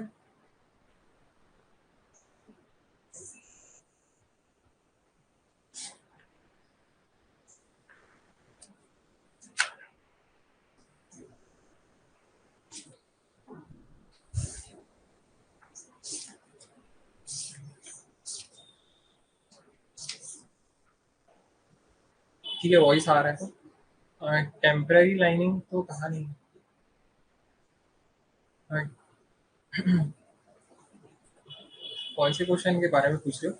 देखो परमानेंट लाइनिंग का पूछ रहा है ना इसमें, तो परमानेंट लाइनिंग के बारे में अपने को बताना था। तो हम लोग परमानेंट लाइनिंग के ऑप्शन ही दिए, उसके हिसाब से ही हम लोग ने बताया कि permanent lining is not required with the shaft are strong. तो जहाँ पे स्ट्रॉन्ग रहेगा वहाँ पे नहीं रिक्वायर्ड रहेगा, ये सही है। Shaft lining in general is constructed from top to bottom, ये भी सही है। Only brick is use as permanent lining, ये गलत है। शॉर्ट ब्रिक को भी हम लोग परमानेंट लाइनिंग की तरह यूज कर सकते हैं, तो ये सही हो गया। ठीक है, आपको फिर से डाउट होगा ना, तो आप एक बार पूछ लेना लास्ट में। और क्या करते हैं इसमें, प्लस प्रॉफिट मार्जिन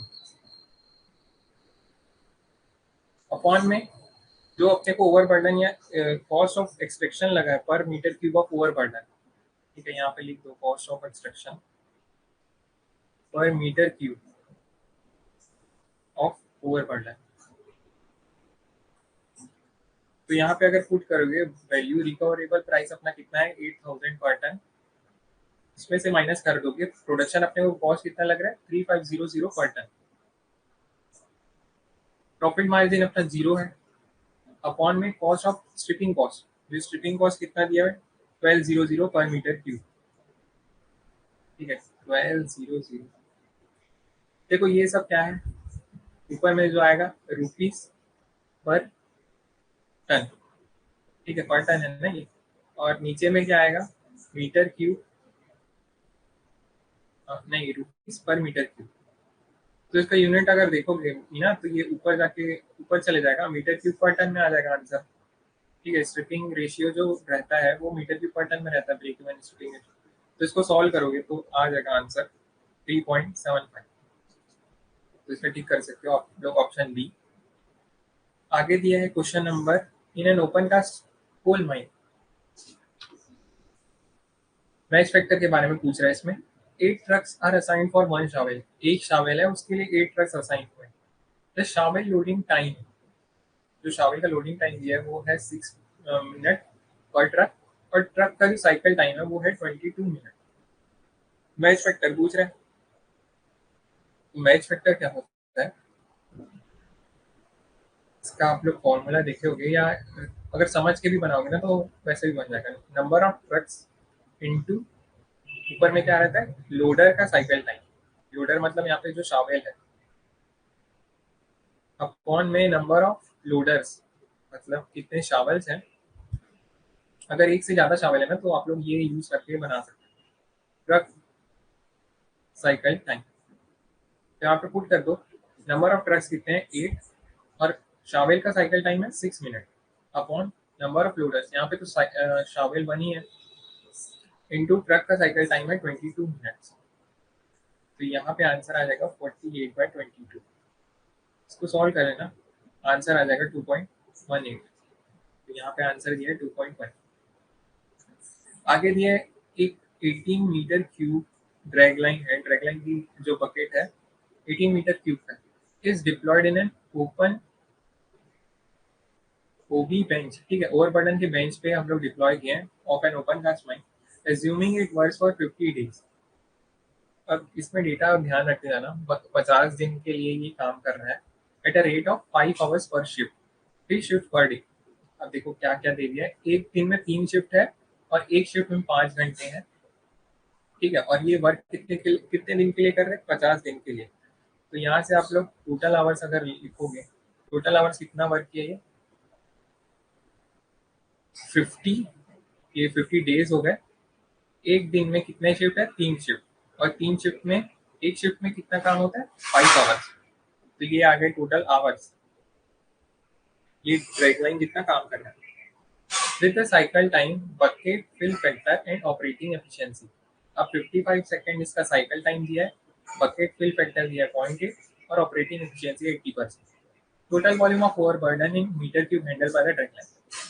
तो अपने को यही बताना है इतने आवर्स में कितना उसने हैंडल किया। तो आप लोग लिख सकते हैं यहाँ पे टोटल वॉल्यूम ऑफ ओवरबर्डन।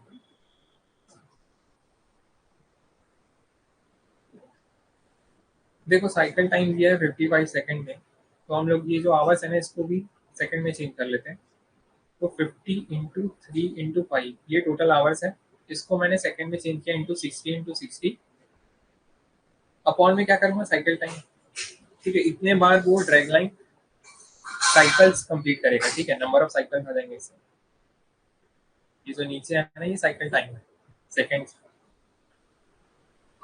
अब इसको हम लोग एक साइकिल में कितना वो मीटर क्यूब निकालेगा वो कैसे देखेंगे, देखो उसका बकेट का साइज कितना है 18 मीटर क्यूब इंटू करेंगे बकेट कैपेसिटी। अब उसका फिल फैक्टर दिया है 0.8, तो इसको फिल फैक्टर से इंटू करेंगे, और एफिशिएंसी भी दी हुई है 80%, तो मतलब 80% मतलब 0.8 ही हुआ, अपॉन 100 लिखोगे तो इसको सॉल्व कर लेना इंटू करके, तो आंसर आ जाएगा 565527.27। तो इसका देखो राउंड ऑफ करके आंसर दिया है 565527। ठीक है, यहाँ तक आंसर लिया गया। आगे क्वेश्चन है क्वेश्चन नंबर 45। ड्राइव शाफ्ट है of an engine develops torque of, torque दिया हुआ है 600 न्यूटन पर मीटर। ठीक है, टाउ दिया हुआ है पर मीटर नहीं, सॉरी न्यूटन मीटर, टॉर्क का unit newton metre. It rotates at a constant speed of 49 RPM. अब आरपीएम दिया हुआ है 49। The power transmitted by the shaft in kilowatt, power कितना ट्रांसमिट हो रहा है किलोवाट में बताना है। तो पावर क्या रहता है, अगर फोर्स इंटू वेलोसिटी पावर रहता है। ठीक है, यहाँ से रिलेट करके निकाल सकते हो। तो अगर एंगुलर में देखना है तो फोर्स के बदले क्या आ जाएगा, टॉर्क, वी के बदले क्या आ जाएगा, एंगुलर वेलोसिटी ओमेगा। तो टाउ दिया हुआ है, अपने को ओमेगा निकालना है एन से, तो ये फॉर्मूला आपको पता होगा। ओमेगा क्या रहता है 2 पाई n/60। ठीक है, ये याद करने की भी जरूरत नहीं है, आप लोग ऐसे समझ के भी बना सकते हो। मतलब वो देखो, एक रोटेशन में 2 पाई एंगल वो कवर करेगा। ठीक है, तो एन रोटेशन में कितना करेगा 2 पाई n, और पर मिनट है ना एन रोटेशन पर मिनट, तो उसको पर सेकंड में चेंज करने के लिए अपॉन 60, तो ये इतना रेडियन पर सेकंड इसका ओमेगा है। तो यहाँ पे पुट कर दो value 600 into 2 pi into n 49/60। आप लोग यूनिट भी चेक कर सकते हो, देखो यहाँ पे ये आ जाएगा न्यूटन मीटर में, और ये जो आता है ना ओमेगा, ये रहता है रेडियन पर सेकंड, रेडियन का कुछ वो नहीं है, तो ये आ जाएगा पर सेकंड। न्यूटन मीटर पर सेकंड आंसर आ जाएगा वॉट में, सॉल्व करोगे तो आ जाएगा 3078.7 वॉट। इसको किलोवाट में चेंज करो तो 1000 से डिवाइड करके तो आ जाएगा 3.07 किलोवाट। ठीक है, आंसर लिया गया है 3.1। आगे दिया है which of the following is true with respect to emulsion explosive. Emulsion explosive के बारे में आप लोग पढ़े होंगे। They are not resistant to water, ये गलत दिया हुआ है। They have high temperature detonatability, ये भी रॉन्ग दिया हुआ है। हाई बीओडी, ठीक है, वेलोसिटी ऑफ डिटोनेशन हाई रहता है, ये सही है। They are highly sensitive to accidental initiation through friction, ये भी रॉन्ग है। ठीक है, तो 46 का आंसर हो जाएगा सी। क्वेश्चन नंबर 47 है, for stowing in a mine removal of the particles desliming from tailings is carried out to. तो डीस्लाइमिंग क्यों करते हैं, जो पार्टिकल्स को रिमूव कैसे करते हैं, मतलब क्यों करते हैं, तो क्या के लिए करते हैं, उसके पर्कुलेशन रेट जो रहता है ना वाटर का, मतलब वो कितने रेट से पास हो पाएगा उसमें से, उसको एनहेंस करने के लिए। यहाँ से आप लोग टिक कर सकते हो बी ऑप्शन। क्वेश्चन नंबर 48 है, which of the following is use as a criterion for evaluation of blast vibration in terms of its potential to cause damage to structure. Ground vibration के कारण जो डैमेज होता है उसको हम लोग, इससे हम लोग मतलब मेजर कर सकते हैं, तो इसका आंसर हो जाएगा पीक पार्टिकल वेलोसिटी। आप लोग पढ़ चुके हैं पीक पार्टिकल वेलोसिटी के बारे में।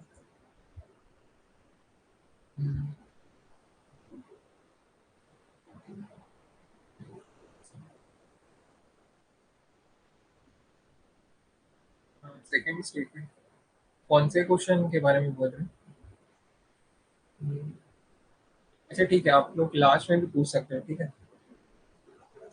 अभी मेरे को इसको कंप्लीट भी करना है ना, 1 आवर हो गया, तो इसको मैं कंप्लीट कर देता हूँ, फिर आप लोग डाउट पूछ सकते हैं। क्वेश्चन नंबर 48 का हो गया पीक पार्टिकल वेलोसिटी। अब क्वेश्चन नंबर 49 है, with respect to cut off grade.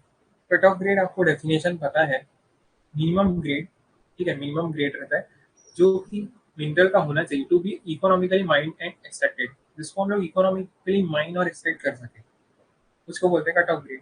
तो आप लोग इसमें से पढ़ोगे भी तो यहाँ पे देखो लिखा हुआ है मिनिमम ग्रेड रिक्वायर्ड फॉर, ठीक है, तो ये सही हो गया। द मैक्सिमम ग्रेड, तो मैक्सिमम तो होगा नहीं, ये रॉन्ग हो गया।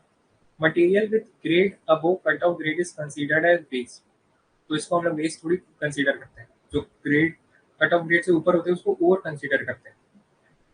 Cut off grade does not influence a minable reserve, तो ये भी रॉन्ग है, क्योंकि माइनेबल हम लोग कितना माइन कर सकते हैं उसमें से, रिजर्व में से, वो कट ऑफ ग्रेड के ऊपर डिपेंड करता है, मतलब इन्फ्लुएंस होता है, वो डिपेंड करता है, तो ये भी हो गया रॉन्ग। यहाँ पे नॉट लिखा है ना, तो इसका आंसर क्या हो जाएगा करेक्ट, फर्स्ट ऑप्शन, जो कि इसकी डेफिनेशन ही दी हुई है। क्वेश्चन नंबर 50 है, पर्ट एनालिसिस है। पर्ट एनालिसिस में आप लोग को दिया हुआ है कि मोस्ट लाइकली टाइम को एम से रिप्रेजेंट कर रहे हैं, ऑप्टिमिस्टिक टाइम को ए से, पेसिमिस्टिक टाइम को बी से। ठीक है, इसको जनरली ओ से और टी से आप लोग अगर पढ़े होगे तो क्या होता है, optimistic time plus 4 times most likely time plus pessimistic time upon 6, तो ये आ जाता है एक्सपेक्टेड टाइम। तो यहाँ पे देख लो A+4M+B/6, तो इसका डायरेक्ट फॉर्मूला पूछा था, आप लोग टिक कर सकते हो इसको, आंसर ऑप्शन है 51। आप लोग शुरू से पढ़ते आओ पर्ट और सीपीएम के बारे में। सीपीएम क्या रहता है, डिटर्मिनिस्टिक, और पर्ट रहता है प्रोबेबिलिस्टिक, या यहाँ पे स्टोकेस्टिक भी बोल सकते हो। तो यहाँ पे मैच करोगे तो ऑप्शन आपको बी दिख जाएगा करेक्ट। क्वेश्चन नंबर 52 है, द वेरिएंस ऑफ, ठीक है, वेरिएंस दिया हुआ है टेलर टाइम का इलेक्ट्रिक मोटर का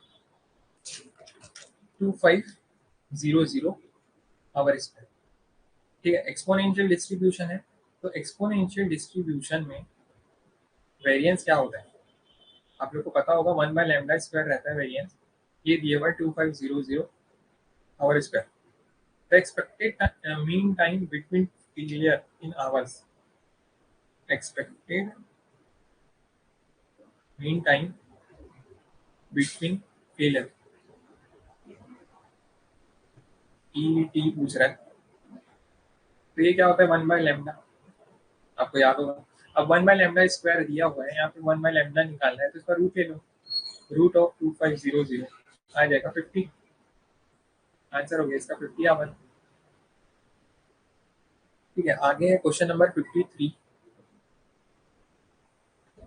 क्वेश्चन नंबर 53 है, अ स्मॉल मैन्युफैक्चरिंग कंपनी, एक कंपनी है, producing gearing plates for rock goals has a selling price 25 per unit. ठीक है, एक यूनिट को का रेट है सेलिंग प्राइस 25, वेरिएबल कॉस्ट है per unit 13 rupees, total fix cost, जो फिक्स कॉस्ट है वो दिया हुआ है 6 lakhs। Then the break even output units of bearing plates, break even output units अपने को निकालना है। तो मतलब इसका क्या है, उतने यूनिट्स अपने को बेचना पड़े जितने पे अपना जो टोटल कॉस्ट है ना वो निकल जाए, टोटल कॉस्ट जितना अपना लगा है वो अपने को सेलिंग प्राइस में पूरा मिल जाए वापस, तो उसको बोलते हैं ब्रेक इवन आउटपुट। तो कैसे निकालेंगे, देखो सेलिंग प्राइस दिया हुआ है 25 पर यूनिट, वेरिएबल कॉस्ट दिया हुआ है जो अपने को लग रहा है पर यूनिट पे 13 रुपीज, टोटल फिक्स कॉस्ट दिया है 6 lakhs। तो मान लो let x be the break even output units, तो अपने को टोटल कितना सेलिंग प्राइस होगा, एक्स यूनिट अगर हम लोग बेच रहे हैं तो कितना पैसा मिलेगा 25 इंटू एक्स।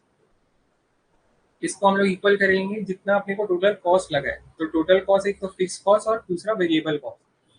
फिक्स कॉस्ट कितना है 6 lakhs plus variable cost 13 per unit लग रहा है, तो अगर एक्स यूनिट हम लोग बना रहे हैं तो कितना लगेगा 13 इंटू एक्स, यहाँ से अपने को एक्स ही निकालना है। ठीक है, ब्रेक इवन आउटपुट यूनिट्स निकालना है जो कि हम लोग एक्स एक्स यूज किए थे, यहाँ से एक्स निकाल लो, 25 में से 13 माइनस करोगे तो आ जाएगा 12x is equal to 6 lakhs। X से आ जाएगा, कट कर दो, 5 टाइम्स में जाएगा 50,000। तो आंसर आ गया 50,000। क्वेश्चन नंबर 54 है, the non profit trust established by the state government in India for the welfare of mining affected people in a particular district is called. तो ये एचपीएससी था, तो थोड़ा उससे भी रिलेटेड क्वेश्चन आए हैं।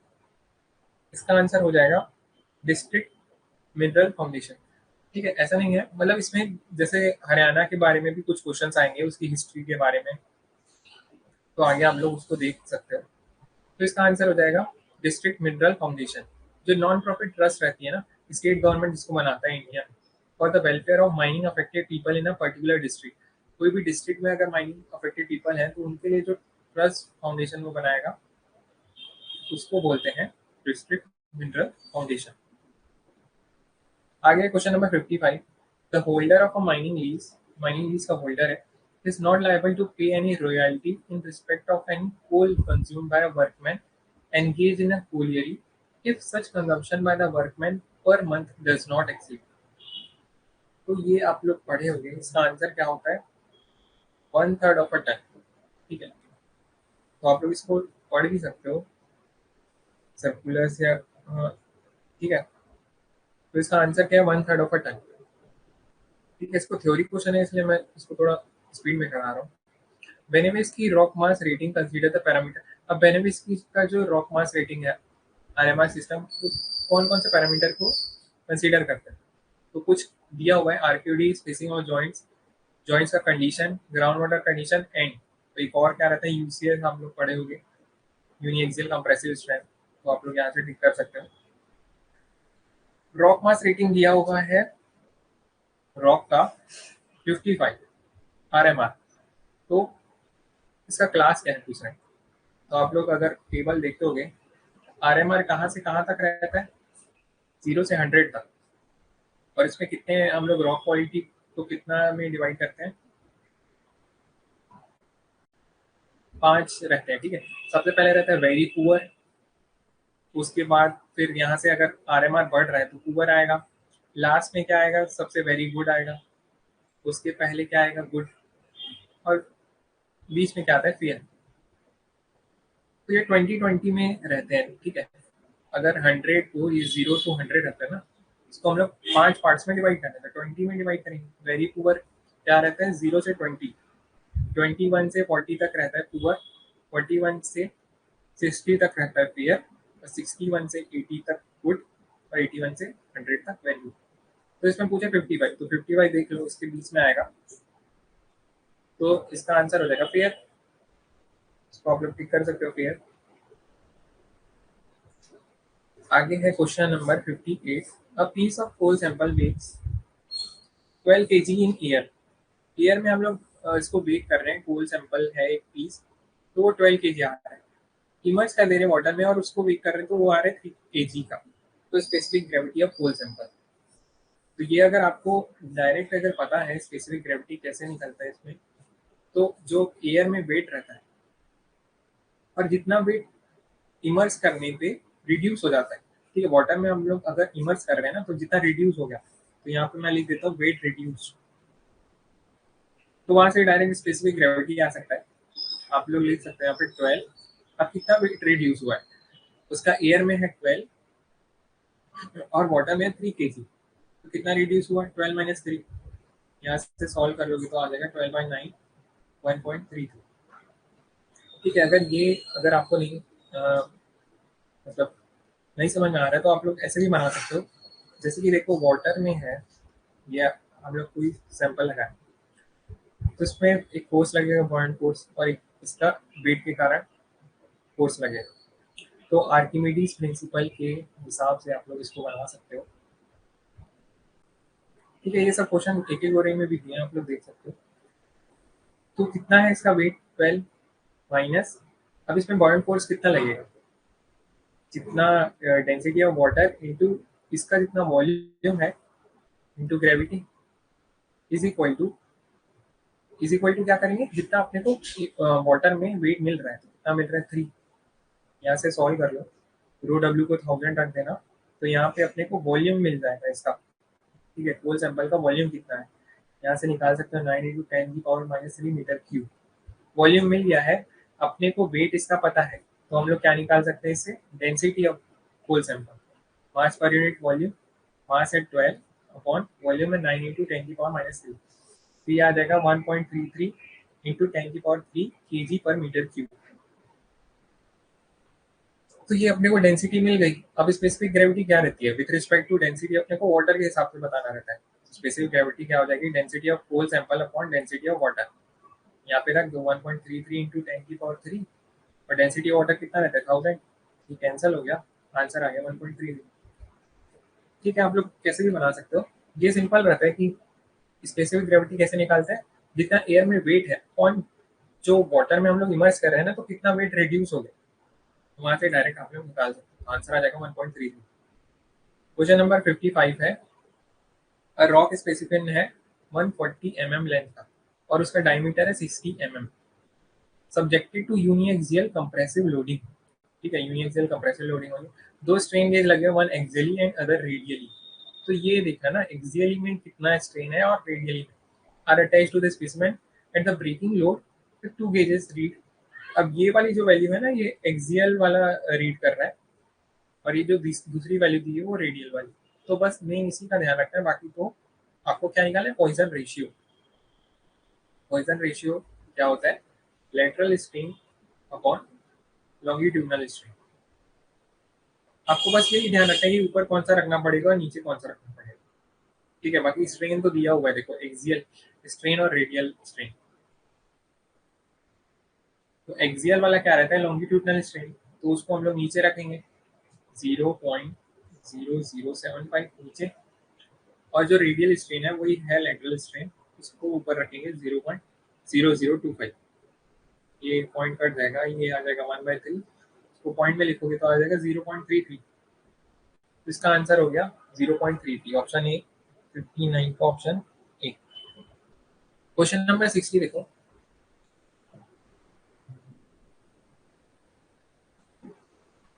क्वेश्चन नंबर 40 का सेकंड स्टेटमेंट, ठीक है। Fair fair 1.3।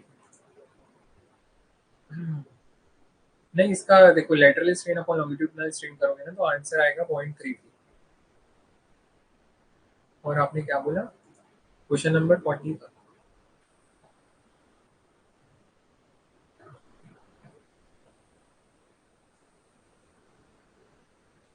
तो इसमें देखो क्या लिया, shaft lining in general is constructed from top to bottom. तो जो शाफ्ट लाइनिंग के बारे में बोला है टॉप टू बॉटम बनाते हैं, तो ये इसका ऑप्शन सही है, ठीक है। टॉप से बॉटम में बनाते हैं, ठीक है। आप लोग शाफ्ट जो सिंकिंग है ना, या उसमें जो लाइनिंग बनाते हैं उसका आप लोग डिटेल में पढ़ोगे तो उसमें दिया रहता है। आगे देखते हैं क्वेश्चन नंबर 60। क्वेश्चन नंबर 60 है which linear which attachment can monitor the axial deformation of a cylindrical specimen. तो इसके लिए हम लोग क्या अटैचमेंट यूज करते हैं? कोई भी सिलेंड्रिकल स्पेसिमेन है उसका एक्सियल डिफॉर्मेशन बताना है, तो उसके लिए यूज होता है लीनियर वेरिएबल डिफरेंशियल ट्रांसफॉर्म, ठीक है। तो इसका आंसर करेक्ट हो जाएगा 60 का आंसर ए। 61 है dimension of hydraulic permeability in L M and T. तो आप लोग इसको निकाल सकते हो। देखो, ऐसे फॉर्मूला आपको याद होगा ना, वहां से निकाल सकते हो, Q इक्वल टू के आई ए। तो अपने को यहाँ से के का यूनिट निकालना है। आई का यूनिट डायमेंशन लेस रहता है, ठीक है। ये क्या रहता है, एल एच बाई एल, तो ये मीटर मीटर कैंसिल हो जाएगा। तो के क्या आ गया, क्यू बाय ए। क्यू रहता है ए वी, अगर इसको लिखोगे तो ए कैंसिल हो गया। वी का जो यूनिट है वेलोसिटी का, मीटर पर सेकेंड, वही इसका यूनिट हो जाएगा। मीटर पर सेकेंड को क्या लिख सकते हैं, एल टी माइनस वन। तो यहाँ से हो गया L T minus one. Question number 62 देखो। पॉइजन रेशियो दिया हुआ है 0.2। Relationship among the modulus of elasticity, modulus of rigidity और बल्क मॉड्यूलस, उनके बीच के रिलेशन बताना है। तो इसमें आपको बस फॉर्मूला पता होना चाहिए। देखो, पॉइजन रेशियो दिया है 0.20। अब एक सेकेंड।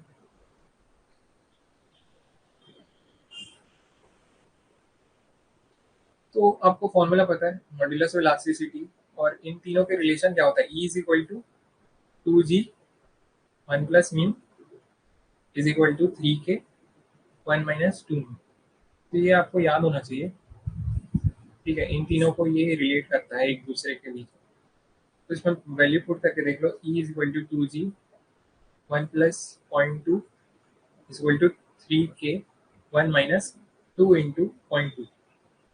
तो ये क्या आ जाएगा, इसको सॉल्व करोगे तो 2.4g 1.8k। अब इसमें से आपको बताना है कौन सा बड़ा है कौन सा छोटा है। तो आप लोग देख सकते हो कि अगर g को हम लोग 2.4 से इंटू करेंगे तो ई आर, मतलब ई बड़ा होगा। और k को 1.8 से इंटू कर रहे हैं तो ई आर है, तो ई उससे भी बड़ा है, ठीक है। तो ई मतलब सबसे बड़ा है, तो ई को लिख दो, सबसे ग्रेटर है। अब जी और के में देखना है, तो अगर 1.8 को इधर भेजोगे 2.4 अपॉन 1.8 जी इक्वल टू के, तो जी को हम लोग, ये क्या आएगी, वन से ज्यादा आएगी ना वैल्यू। जी को अगर हम लोग वन से ज्यादा वाले कोई नंबर से इंटू कर रहे हैं तो के आ रहा है। तो इसका क्या मतलब हो गया कि जी छोटा है के से, क्योंकि जी को हम लोग इससे इंटू करेंगे तो आ रहे के, तो जी हो गया सबसे छोटा और उसके बाद के, ठीक है। तो ये मतलब एक बस मैंने बताया कि कैसे आप लोग समझ सकते हो।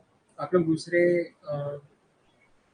मेथड से भी समझ सकते हो कि कौन सा बड़ा है इसमें, आप लोग अगर अलग से बनाते होगे तो। क्वेश्चन नंबर देखते हैं 63। 63 दिया है rock mass classification on the basis of RQD is given by. RQD के बेसिस पे किसने क्लासिफिकेशन दिया था, आप लोग ने याद किया होगा, डी। तो इसका ऑप्शन हो गया बी। क्वेश्चन नंबर 64 है, ठीक है। अभी थोड़ा जल्दी जल्दी करते हैं, कंप्लीट करना है इसको। 64 देखते हैं। In a biaxial stress field the vertical stress is 15 megapascal. तो सिग्मा बी दिया 15 मेगापास्कल, पॉइजन रेशियो दिया हुआ है रॉक मास का 0.25। हॉरिजॉन्टल स्ट्रेस पूछा है, आपको फॉर्मूला पता है हॉरिजॉन्टल स्ट्रेस का क्या होता है, म्यू अपॉन 1 माइनस म्यू, मतलब ये पॉइजन रेशियो है, ठीक है, इनटू क्या होता है सिग्मा बी, इसमें वैल्यू पुट कर दो 0.25 अपॉन 1 माइनस 0.25 इंटू 15, 0.25 अपॉन 0.75, तो ये हो जाएगा 1/3, 1/3 इंटू 15, तो 5 टाइम्स में कट हो जाएगा, तो इसका आंसर आ जाएगा 5 मेगापास्कल। ऑप्शन 64 का बी। आगे देखते हैं कि आप लोग पढ़े होंगे कार्बन फ्लेमेबिलिटी डायग्राम है, उसमें नोज लिमिट पे परसेंटेज क्या रहता है मीथेन और ऑक्सीजन का, तो आप लोग पढ़े होंगे 5.8 और 12.1, ठीक है, ये मीथेन का है, ये oxygen. What is the minimum quantity of air to be circulated where 250 workers are employed in the largest shift, ठीक है, अपने को एयर रिक्वायरमेंट निकालनी है, 250 वर्कर्स हैं लार्जेस्ट शिफ्ट में और डेली प्रोडक्शन भी है 500 टन, तो एज पर पर्सन अगर निकालोगे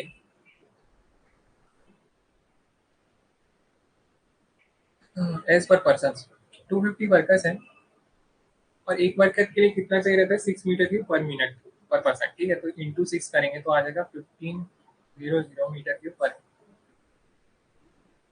एज पर प्रोडक्शन निकालोगे 500 टन दिए हुए हैं, 500 को किससे इंटू करेंगे, कितना रिक्वायरमेंट रहता है 2.5 मीटर क्यूब पर मिनट पर टन ऑफ डेली आउटपुट, तो इंटू करेंगे 2.5 से तो आ जाएगा 1250। अब इसमें से जो मैक्सिमम होगा वो अपने को पास करना, तो मैक्सिमम कौन सा है 1500 मीटर क्यूब पर मिनट। देखो बस इसमें यूनिट का थोड़ा कंफ्यूज किया है, आपको मीटर क्यूब पर सेकंड में दिख गया है, तो आपको यूनिट पता होना चाहिए कि पर मिनट में रहता है वो, तो इसका आंसर हो जाएगा option A 1500 metre cube per minute. 67 है early detection indication of spontaneous heating, तो स्पॉन्टेनियस हीटिंग का अर्ली इंडिकेशन आप लोग पढ़े होंगे किससे होता है, स्वेटिंग से, जो स्वेटा में आप लोग को स्वेटिंग दिखेगा उसमें मॉइस्चर एक्यूमुलेट होते लगेगा, तो इसका आंसर हो गया ऑप्शन सी। आगे देखते हैं 68। 68 दिया है which of the following is reviving apparatus, ठीक है, तो रिवाइविंग अपरेटस के लिए कौन सा इंस्ट्रूमेंट है, तो इसमें आप लोग को दिख रहा है रेसोसिकेटरी, इसका मतलब ही होता है रिवाइविंग का, ठीक है, रेसोसिकेट करना मतलब रिवाइव करना, तो इसका आप लोग ऑप्शन टिक कर सकते हो, ऑप्शन बी। क्वेश्चन नंबर 69 है, इसको मैच करना है, तो आप लोग देख सकते हो एनेमोमीटर सिंपल है, इसको किसके लिए मेजर करते हैं एयर वेलोसिटी के लिए, हाइग्रोमीटर किसके लिए यूज होता है ह्यूमिडिटी के लिए, ठीक है, अब इन दोनों में बस एक आप लोग बता दो तो आंसर आ जाएगा, एल्डिन अपरेटस आपको पता है कि कंपोजिशन के लिए यूज होता है, माइनर कंपोजिशन, तो जो बच गया गॉडबर्ड ग्रीन वॉल्ड अपरेटस वो हो गया initial point temperature. Question number 70 देखो, अ, एक माइन वेंटिलेशन सिस्टम है, उसमें दो स्प्लिट है ए एंड बी, ठीक है, उसका रेजिस्टेंस दिया हुआ है 0.5 न्यूटन सेकेंड स्क्वायर मीटर की पावर -8 और 2 न्यूटन सेकेंड स्क्वायर मीटर की पावर -8, तो इसको देखो ऐसे बना लो डायग्राम, ये है 0.5 और ये है 2, ठीक है, यूनिट भी ध्यान रखना ना, ऐसा यूनिट में भी है कि नहीं है, और बाकी ये combined resistance to shafts and trunk air भी, तो यहाँ पे कंबाइंड रेजिस्टेंस और ट्रंक का रेजिस्टेंस लिख देते हैं हम लोग 0.7।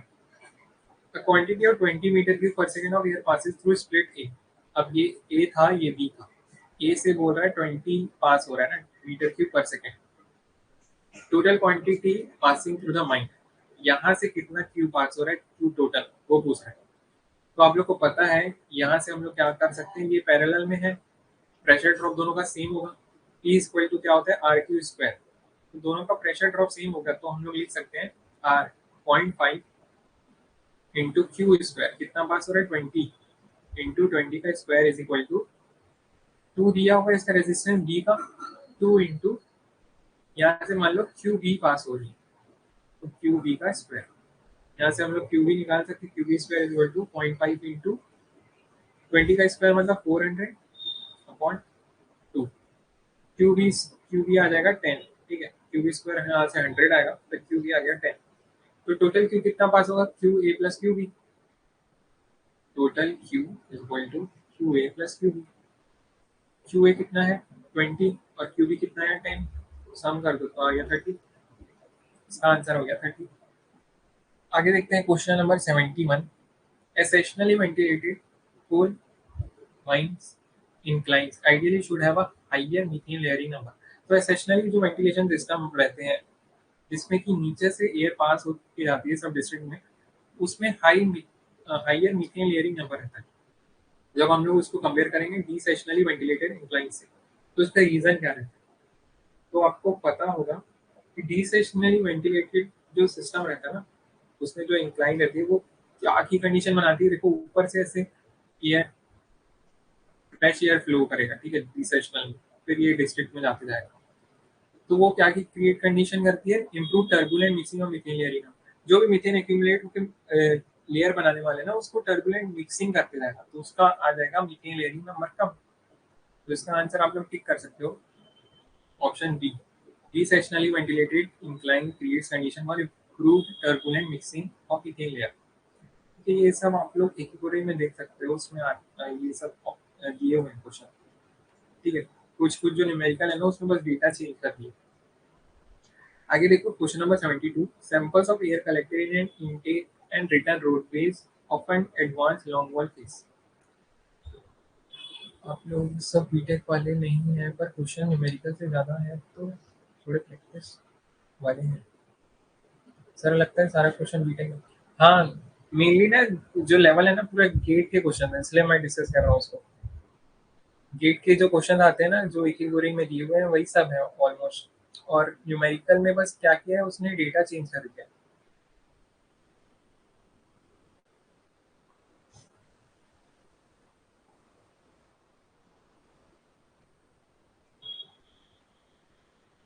ठीक है, तो हम लोग क्या डिस्कस कर रहे थे? ठीक है, एक एडवांसिंग लॉन्ग वॉल फेस है, उनका इनटेक और रिटर्न में CH4 का कंसंट्रेशन दिया हुआ है परसेंटेज में। मान लो ऐसे सिंपल सा डायग्राम बना सकते हो, ये हो गया इनटेक, ये रिटर्न हो गया, ठीक है। दो गेट रोड्स हैं, ये फेस है, ठीक है, ये लॉन्ग वॉल फेस मान लो, जो मैं इसको बस रफ बना रहा हूँ, ठीक है, इसको एग्जैक्ट मत समझना। यहाँ पे दिया हुआ है 0.25% मीथेन का कंसेंट्रेशन, और यहाँ पे दिया है 0.75%। और क्वांटिटी कितना पास हो रही है, 20 मीटर क्यूब पर सेकेंड। तो हम लोग यहाँ पे रेट निकाल सकते हैं। 20 का अगर 0.25% निकालोगे, 0.25%, तो ये आ जाएगा 0.05 metre cube per second.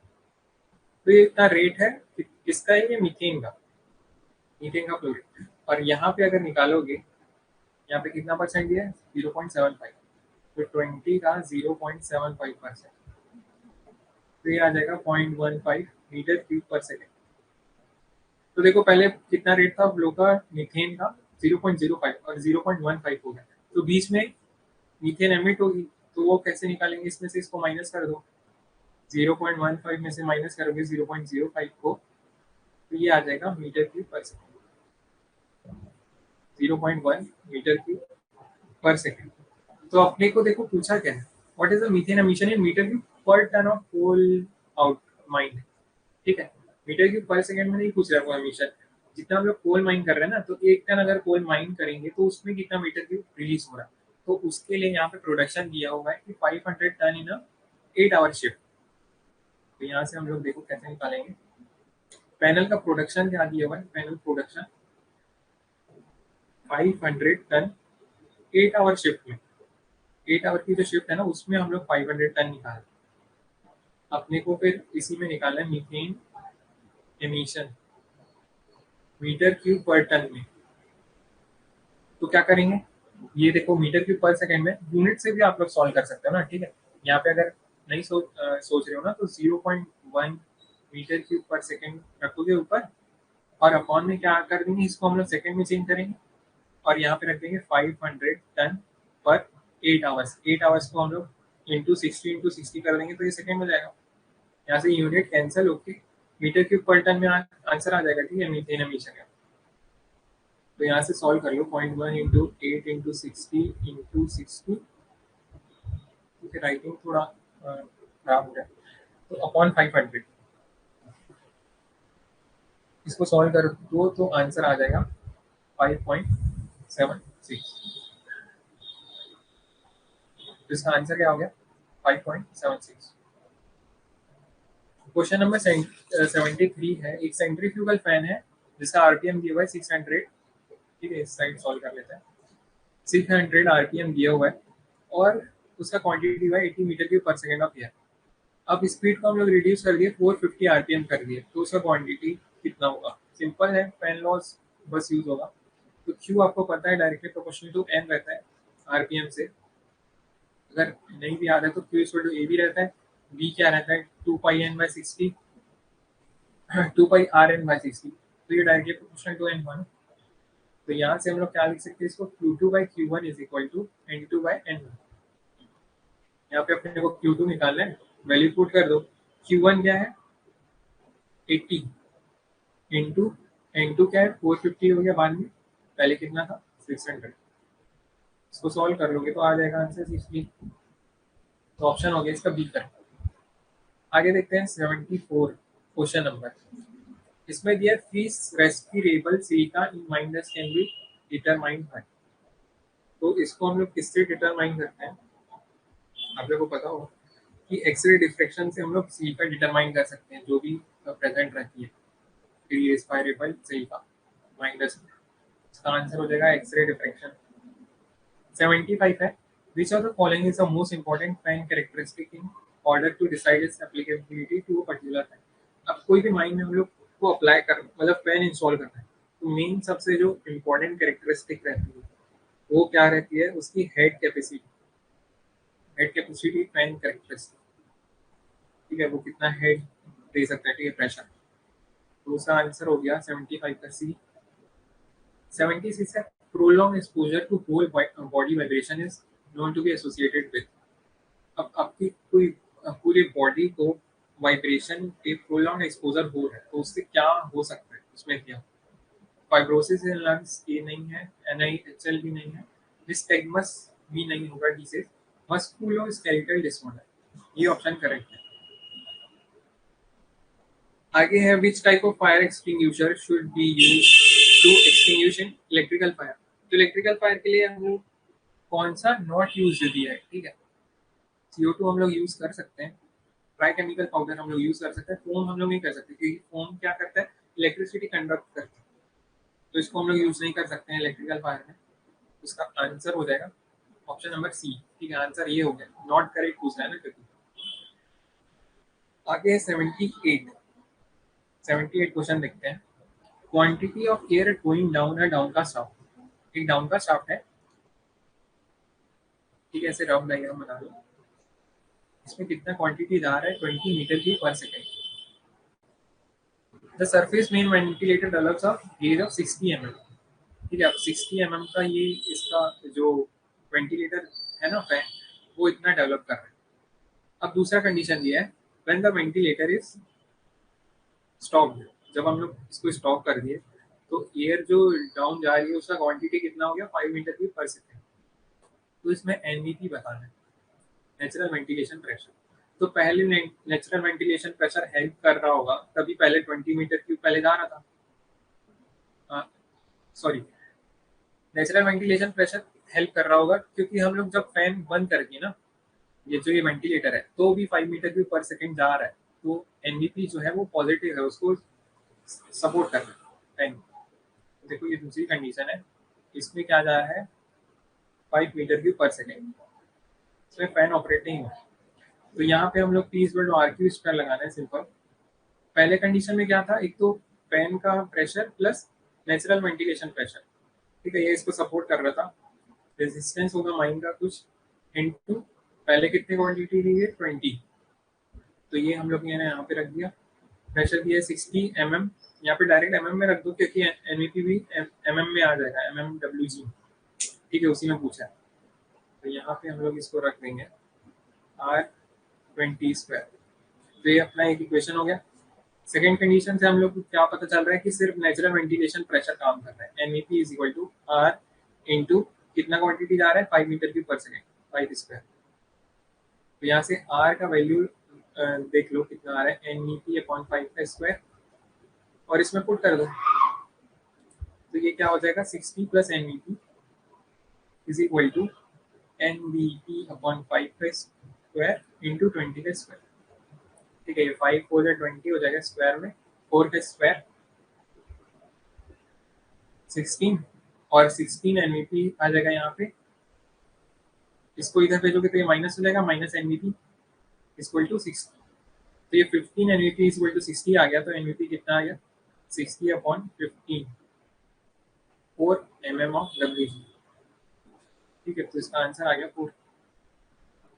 Question number आगे देखते हैं। Hoolamite tube which is use for detection of carbon monoxide. आप लोग कार्बन मोनोऑक्साइड के डिटेक्शन में पढ़े होंगे, जो ट्यूब्स यूज करते हैं, एक हुलामाइट नाम की ट्यूब रहती है। तो उसमें कौन सा मिक्सचर रहता है, तो हुलामाइट जिसको बोलते हैं वही पूछता है। तो ये केमिकल, इसमें क्या रहता है, एक आयोडीन पेंटॉक्साइड और सल्फ्यूरिक एसिड। तो जब इसमें कार्बन मोनोऑक्साइड से रिएक्ट करता है ना, तो ये आयोडीन रिलीज करता है और इसका कलर चेंज करता है। ठीक है, ब्राउन या डार्क कलर में चेंज हो जाएगा। तो इसका आंसर क्या आ जाएगा, हुलामाइट किसको बोलते हैं, आयोडीन पेंटॉक्साइड और सल्फ्यूरिक एसिड का मिश्रण। क्वेश्चन नंबर 80 दिया हुआ है, danger limit of noise exposure stipulated bye DGMS in terms of 8 hours. ठीक है, डेंजर लिमिट पूछ रहा है। एक तो वार्निंग रहता है शुरू में, फिर ये इसमें डेंजर लिमिट पूछ रहा है। तो 8 आवर्स टाइम वेटेड एवरेज के लिए जो DGMS ने बताया है, वो डेंजर लिमिट क्या है, 90 डेसिबल। इसका ऑप्शन करेक्ट कौन सा हो गया, ऑप्शन ए। अब देखो आगे जो क्वेश्चन दिए हुए हैं, ये है इंग्लिश पैसेज के ऊपर क्वेश्चन। तो ये बहुत बड़ा है, आप लोग इसको पढ़ सकते हो और बना सकते हो। तो इसमें बस दिया रहता है कि इस पैसेज से क्या इन्फर हो रहा है।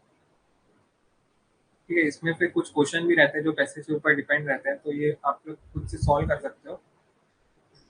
अभी मैं एप्टीट्यूड और माइनिंग बता देता हूँ। ठीक है, इंग्लिश में अभी आप लोग पढ़ोगे तो इसमें थोड़ा टाइम लगेगा। आगे देखो दिया हुआ है, हाँ देखो ये एक रीजनिंग का क्वेश्चन आ गया। This question contains 6 statements A to F followed by 4 sets of combination. Choose the set in which the statement are most logically related.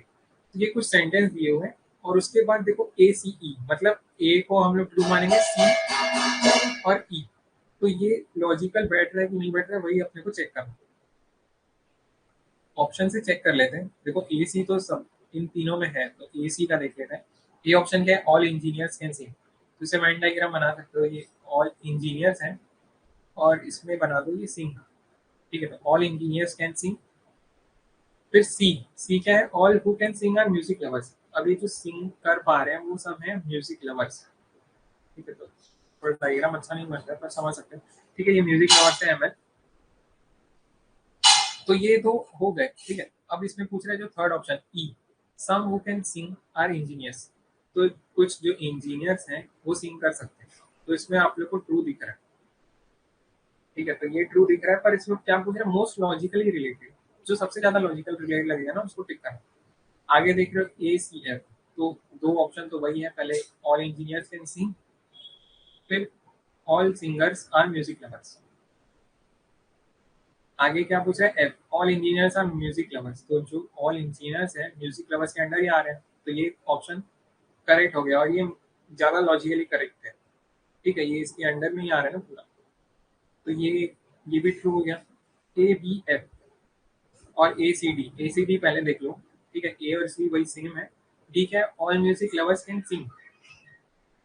अब जो म्यूजिक लवर्स हैं वो सब all music lovers can sing. तो देखो ये वाला जो एरिया है वो सिंग नहीं कर पा रहा है, तो ये हो गया ऑप्शन रॉन्ग।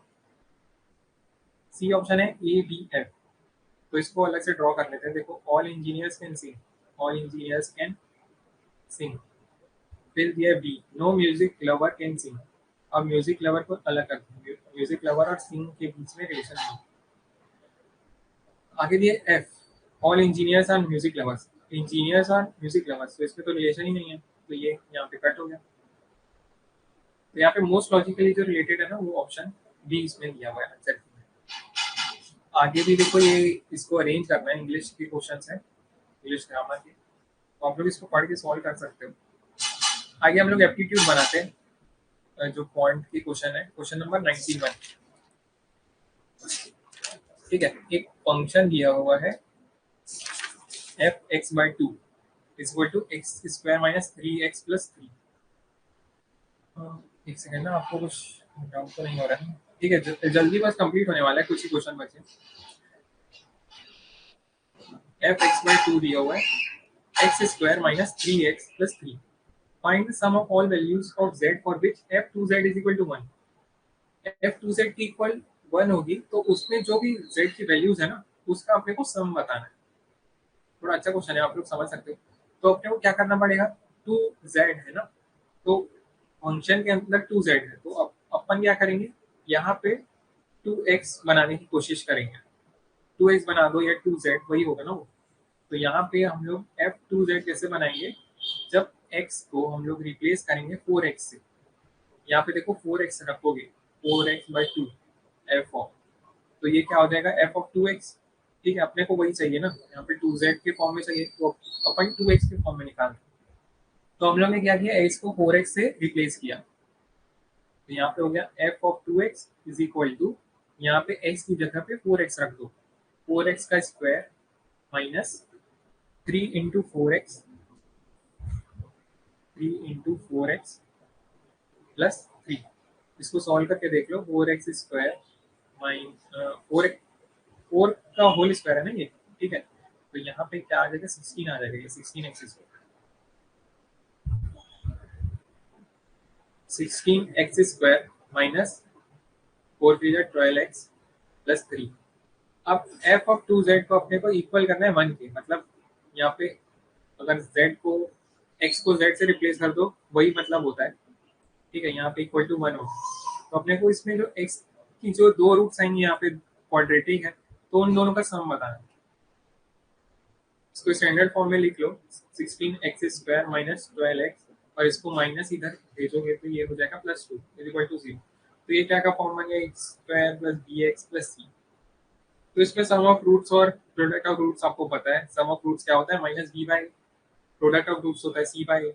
तो अपने को जो एक्स की रूट्स की वैल्यू आएगी ना, उसी का सम बताना है, तो अपने को माइनस बी बाई ए बनाना है। तो यहाँ से आप लोग माइनस बी लिखोगे, माइनस ऑफ बी, बी क्या है माइनस 12 अपॉन ए कितना है 16, तो ये क्या आ जाएगा 12/16। इसको कट कर दो, 4 3 जा 12, 4 4 जा 16, 3/4 आंसर आ गया। जिसका ऑप्शन कौन सा करेक्ट हो गया, ऑप्शन ए 3/4। ठीक है, आगे देखो, ये एक अच्छा क्वेश्चन था, आप लोग समझ सकते हैं। आगे देखो क्वेश्चन नंबर 92।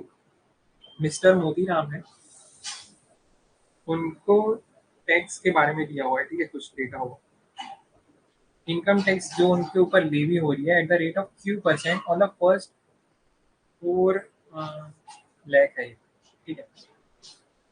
तो अपने को देखो लास्ट में क्या पूछ रहा है, एनुअल इनकम। तो हम लोग शुरू में मान लेते हैं एनुअल इनकम जो होगी एक्स होगी, ठीक है। एनुअल इनकम एक्स है, आप लोग क्वेश्चन पढ़ सकते हो, समझ में आ जाएगा आपको। तो जो इनकम है ना, उसके जो शुरू के जो 4 लाख है, उस पर Q% टैक्स लग रहा है। फिर जो रिमेनिंग है, मतलब the amount more than 4 lakh, जो बाकी बचा हुआ है ना एनुअल इनकम में, उस पर कितना रेट लग रहा है, Q प्लस 1.1% से टैक्स लग रहा है। 4 लाख पे Q% टैक्स लग रहा है, और जो बचा हुआ है 4 लाख के अलावा, उस पे लग रहा है Q प्लस 1.1% टैक्स। तो मोतीराम ने नोटिस किया है कि जो उसका टोटल इनकम है ना, उस पे कितना टैक्स लग रहा है, उस पे लग रहा है Q प्लस 0.7% टैक्स। देखो थोड़ा कंफ्यूजिंग है, पर आप लोग समझ सकते हो। तो उसमें अपने को एनुअल इनकम बतानी है, तो जैसे इसने बोला है ना, वैसे ही आपको बस यहाँ पे लिखते जाना है। देखो यहाँ पे टैक्स है, पहले 4 लाख जो है उस पे लग रहा है Q% टैक्स, ठीक है। तो ये शुरू के 4 लाख पे टैक्स हो गया।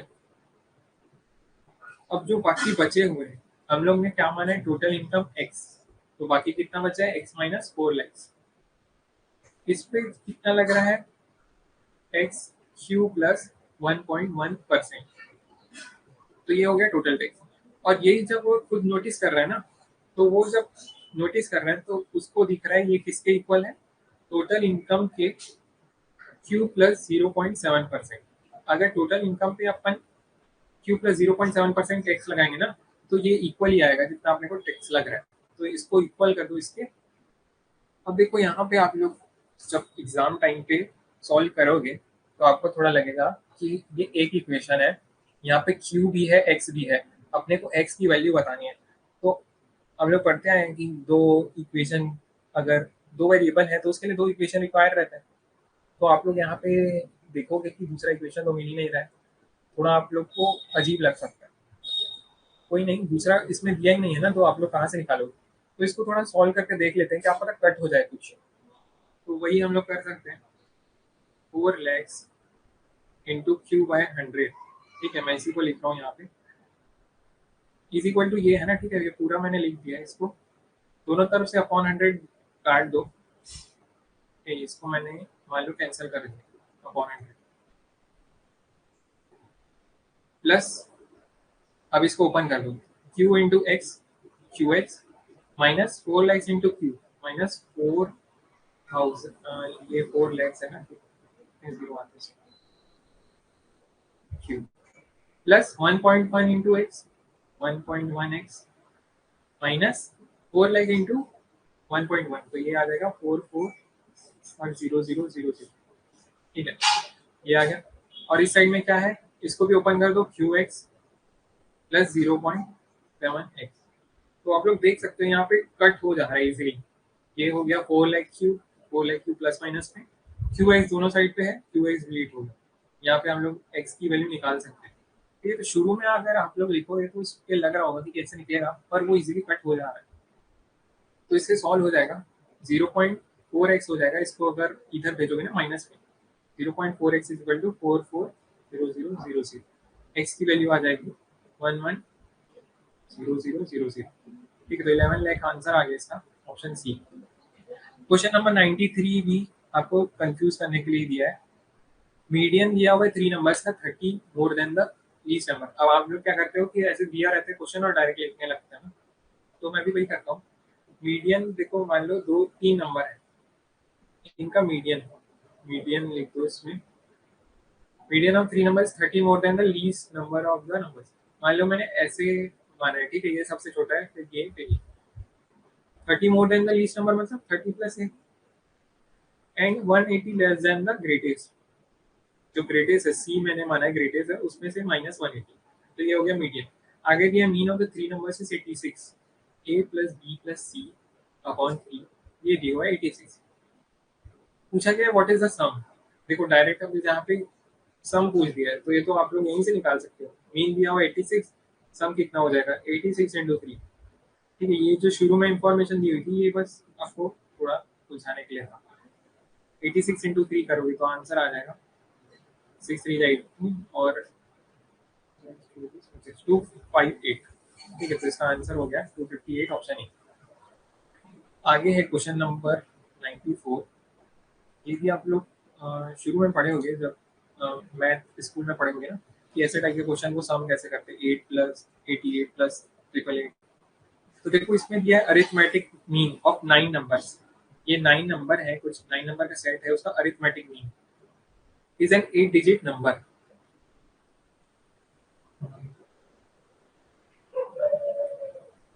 बस कंप्लीट होने वाला है, फिर आप लोग डाउट पूछ लेना अगर कुछ होगा तो। ठीक है, इनका मीन दिया हुआ 8 डिजिट नंबर है, जिसमें हर एक डिजिट डिस्टिंक्ट है। All its digits are being distinct, which of the following pairs of digit is not contained in N. तो एन में जो एन नंबर है, मीन है, उसमें कौन सा पेयर नहीं है इन ऑप्शन में से। तो आप लोग इसको कैसे सॉल्व करोगे, देखो 8 प्लस 88 प्लस ऐसे 9 टाइम्स है, तो इसको हम लोग कैसे सॉल्व करते हैं, इसका मीन है ना अपॉन 9। यहाँ पे हम लोग सॉल्व करते हैं इसको इस साइड। तो यहाँ से 8 कॉमन ले लो ऊपर, 8 क्या बन गया 1 प्लस 11 प्लस 111 प्लस ऐसे 9 टाइम्स तक जाएगा अपॉन में 9। अब इसको 9 से इंटू और डिवाइड कर दो, तो 8/9, और एक 9 पहले से है, और ये हो गया 9 प्लस 99 प्लस 999, ऐसे करके 9 टाइम्स में जाएगा। तो हम लोग 9 से क्यों इंटू कर रहे हैं, क्योंकि इसको हम लोग 10 - 1 लिख सकते हैं, 99 को लिख सकते हैं 100 - 1, और ये 10 और 100 और ये जो 1000 है ना, इसका जीपी बन जाएगा, तो जीपी का फॉर्मूला लगा देंगे। ठीक है, तो ये गया यहाँ तक, और ये हो गया 8/9 इंटू 9 81। तो अब 10 वाले जो 10 के पावर है ना उसको एक साथ कर दो, 10 प्लस 10 स्क्वायर प्लस 10 की पावर 3, कहाँ तक जाएगा ये 10 की पावर 9 तक, और -1 एक बार -1 हुआ, फिर दूसरी बार हुआ, ये कितने बार हो रहा है 9 बार, तो माइनस हो गया 9। अब ये जीपी है, ठीक है। जीपी का फॉर्मूला आप लोग को पता होगा, सम ऑफ एन टर्म्स कितना होता है, a इंटू आर की पावर n-1 अपॉन r-1। ये चीज मैं सॉल्व करके बता रहा हूँ, आप जैसा क्वेश्चन दिया उसके हिसाब से, बाकी आगे बताऊंगा कि इसमें क्या मतलब मिस्टेक है, ठीक है। तो इसमें क्या है, फर्स्ट टर्म 10 की पावर 9-1 अपॉन 10-1, यहाँ पे अगर पुट करोगे ना वैल्यू, तो 10 की पावर 9-1 अपॉन 9-9, ऐसे करके आप लोग सॉल्व कर सकते हो। पर ये फिर आपको कैलकुलेटर अगर नहीं दिया हुआ है तो ये थोड़ा दिक्कत दे देगा यहाँ पे सॉल्व करने के लिए, ठीक है। तो इसको हम लोग कैसे सॉल्व कर सकते हैं, मान लो ये 8 हम लोग ने कॉमन लिया, ठीक है, 1 प्लस 1 1 प्लस 1 1 1 ऐसे 9 टाइम्स में गया ना, अपॉन में क्या था 9। तो देखो आप लोग ऑब्जर्व करके देख सकते हो, 1 प्लस 11 करेंगे तो क्या आता है, 1 प्लस 11 12, 1 प्लस 11 प्लस 1 1 1 क्या करेंगे तो क्या आएगा 1 2 3। ऐसे ही अगर बढ़ाते जाओगे तो 1 2 4 आएगा, 9 टाइम्स में करोगे तो कितना आ जाएगा 1 2 3 4 5 6 7 8 9, ठीक है, ये सम आएगा इंटू 8/9। इसको अब आप लोग थोड़ा इंटू करके काट सकते हो, पर इसमें क्वेश्चन में मिस्टेक है इसलिए ये सब आपको करना पड़ता है, ठीक है। तो इसको अगर सॉल्व करोगे तो आंसर ये आएगा, पर इसमें बोल रहे कि हर एक नंबर डिस्टिंक्ट है, तो डिस्टिंक्ट तो आपको दिख नहीं रहेंगे। तो इसमें क्या मिस्टेक है, ये जो नंबर्स दिए हुए हैं ना 8 8 और ये होने चाहिए 9 9, ठीक है। मतलब मैं क्या बोल रहा हूँ, करेक्ट क्वेश्चन क्या होना चाहिए 9 99 9। इसको जब सॉल्व करोगे ना तो एक कॉमन लोगे 9, और ये क्या बन जाएगा 1 1 प्लस 1 1 1 ऐसे करके सम, और अपॉन में अरिथमेटिक मीन लेना है तो अपॉन में 9 करोगे, 9 9 कैंसिल हो जाएगा, और इसका सम आ जाएगा यही जो मैंने बताया 1 2 3 4 5 6 7 8 9। तो ये इसका करेक्ट क्वेश्चन होना चाहिए। इसके हिसाब से इसमें जो आएंगे ना, ये आएंगे डिस्टिंक्ट डिजिट्स, और फिर इसमें पूछ रहा है कि कौन से कंटेन नहीं है पेयर, 1 2 है, ठीक है, 1 2 3 4 है, 5 6 है, 0 नहीं है, ठीक है, 0 इसमें है ही नहीं, तो ये वाला इसका ऑप्शन इसमें टिक किया है 0 नहीं। तो इसका करेक्ट क्वेश्चन होना चाहिए यहाँ पे 999, और इसके हिसाब से आंसर आ जाएगा 09। क्वेश्चन नंबर 95 देखते हैं, ठीक है। क्वेश्चन नंबर 95 भी आप लोग को थोड़ा कंफ्यूज करने के लिए, एबीसी रियल नंबर्स हैं, इसमें दो इक्वेशन दिए 2a plus 3b minus 4c is equal to 7, और दूसरा इक्वेशन दिया 3a minus 2b plus 7c is equal to 4। तो आगे पूछ रहा है a square plus b square minus 5c square क्या होगा। आप लोग को देखो दो इक्वेशन दी गई है और इसमें 3 वेरिएबल है, तो आप लोग सोचोगे कैसे सॉल्व करेंगे, और यहाँ पे इस पे वैल्यू पुट करके एबीसी की वैल्यू पुट निकालनी है। तो इसमें हम लोग क्या ही कर सकते हैं, इसमें हम लोग कर सकते हैं कि रैंडम हम लोग वैल्यूज डाल के देखते हैं, अगर कुछ सेटिस्फाई कर दे तो सही हो जाएगा। तो हम लोग जनरली किससे स्टार्ट करते हैं, 1 डाल के देख लो, सब में 1 डालेंगे तो क्या हो जाएगा 3 प्लस 2 5 माइनस 4, तो 7 नहीं आ रहा है, तो तीनों का वैल्यू 1 नहीं हो सकता। अब आप लोग क्या समझ सकते हो कि ये 3 4 दिख रहा है, अगर यहाँ पे -1 डाला मैं तो ये हो जाएगा +4 और 3, और इसको 0 डाल दूंगा तो 7 आ जा रहा है, ठीक है। तो ये 1 -1 और 0, अब इसमें भी पुट करके देखो ना सही आ रहा है कि नहीं आ रहा है। 1 देखो यहाँ पे रखोगे तो -2, और यहाँ पे -1 तो -7 हो जाएगा, और यहाँ पे 3 0, तो ये 4 के इक्वल नहीं आ रहा है, तो ये भी हम लोग नहीं पुट कर सकते। और कुछ सोच सकते हो, अगर यहाँ पे सोचो ए को हम लोग 2 पुट करेंगे, 2 इंटू 2 4 हो जाएगा, फिर बी को हम लोग 1 पुट कर दिए तो +3 हो जाएगा, और सी को हम लोग 0 कर देते हैं तो ये 7 आ जाता है। अब ये सेकेंड इक्वेशन में चेक करके देखो, ए को हम लोग क्या रखे थे 2, ठीक है, 3 2 जो 6 माइनस बी क्या रखे थे हम लोग 1, तो -2 + 0, 6 - 2 4 आ रहा है। तो इसमें से अपने को पता चल गया कि एक इसका सॉल्यूशन हो सकता है, मतलब जो सॉल्यूशन हो सकता है वो यही है, a = 2, b = 1, c = 0। तो ये अपने को रैंडम बस वैल्यू पुट करने से ही पता चला है, तो हम लोग इसमें पुट कर देंगे। a स्क्वायर क्या हो गया 2 का स्क्वायर, प्लस b स्क्वायर क्या हो गया 1 का square, minus 5c square 0। Square 4+1 मतलब आंसर आ गया 5। ठीक है, तो ये बस आपको सोचना रहता है, इसमें थोड़ा सा टाइम लग सकता है कभी अगर वैल्यूज नहीं मिला तो इसका आंसर हो गया 5। क्वेश्चन नंबर 96 है, एक पैसे दिया हुआ है। ठीक है, तो ये सब आपके जनरल नॉलेज के क्वेश्चन है। इसमें जो पैसे दिया हुआ है ना, ये है ज्योतिषार से रिलेटेड, तो इसका आंसर हो जाएगा ज्योतिषार। अब वैसे ही 97 जो दिया हुआ है, ये भी हरियाणा के हिस्ट्री के बारे में दिया हुआ है, तो इसका आंसर क्या दिया है, डी दिया है। राजा नहर सिंह का दिया हुआ है बालाघाट। ठीक है, आप लोग हिस्ट्री पढ़ोगे ना तो इसमें आप लोग बता सकते हो, बाकी वो हरियाणा वाले ज़्यादा पढ़ते होंगे। ठीक है, डी का है 4 और C1 और अकबर अली का पटौदी। वैसे ही 98 क्वेश्चन का है, तो what was the first place of Haryana visited by Swami Dayanand. तो स्वामी दयानंद ने हरियाणा में पहला प्लेस जो विजिट किया था उसका आंसर है Ambala. 99 in which district is the government livestock farm situated. तो हरियाणा के कौन से डिस्ट्रिक्ट में गवर्नमेंट लाइवस्टॉक फार्म सिचुएटेड है, तो इसका आंसर है हिसार। फिर काला आम के बारे में कुछ दिया हुआ है, तो पानीपत पे ये एक जगह है, उसका नाम है काला आम, उसको कुछ किलोमीटर दूर पे है। और इसका नाम किससे पड़ा, ब्लैक मैंगो ट्री से, तो ये भी सही है। और थर्ड बैटल ऑफ पानीपत यहाँ पे हुआ था, तो ये भी सही है। तो इसका ऑप्शन हो गया कि 1, 2 एंड 3 आर करेक्ट। ठीक है, तो ये जनरल नॉलेज है हरियाणा के बारे में। तो यहाँ पे अपना कंप्लीट होता है क्वेश्चन नंबर 100। टोटल अपने 100 ही क्वेश्चन थे। आप लोगों को कुछ डाउट है तो पूछ सकते हो, नहीं तो आज क्लास एंड करते हैं, थोड़ा लेंथी हो गया। और सॉरी, मैं बीच में आपको डाउट नहीं बता पा रहा था क्योंकि इसको रिकॉर्ड करना था, इसलिए मैं बीच में उतना जल्दी नहीं बता पा रहा था। तो आप लोग अभी पूछ सकते हो अगर कुछ डाउट है तो, नहीं तो फिर एंड करते हैं क्लास।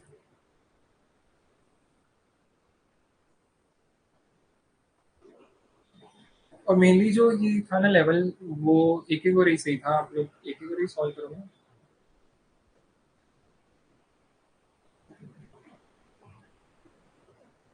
टेम्पररी लाइनिंग में टॉप टू बॉटम करते हैं, लाइनिंग पर परमानेंट लाइनिंग में बॉटम टू टॉप करते हैं।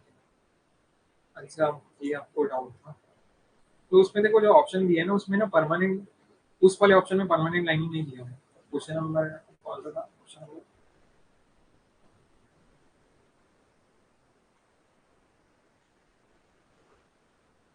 देखो, शार्प लाइनिंग लिखा हुआ है इसमें से, यहाँ पे लिखा हुआ है कि परमानेंट लाइनिंग के बारे में क्या रिलेटेड है, पर यहाँ पे परमानेंट लाइनिंग नहीं दिया।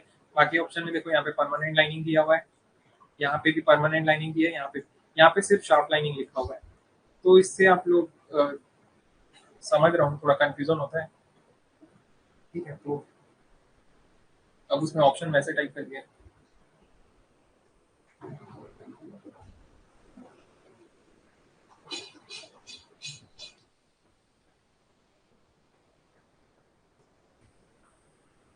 समझ रहे हो ना, देखो यहाँ पे शार्प लाइनिंग बस लिखा हुआ है।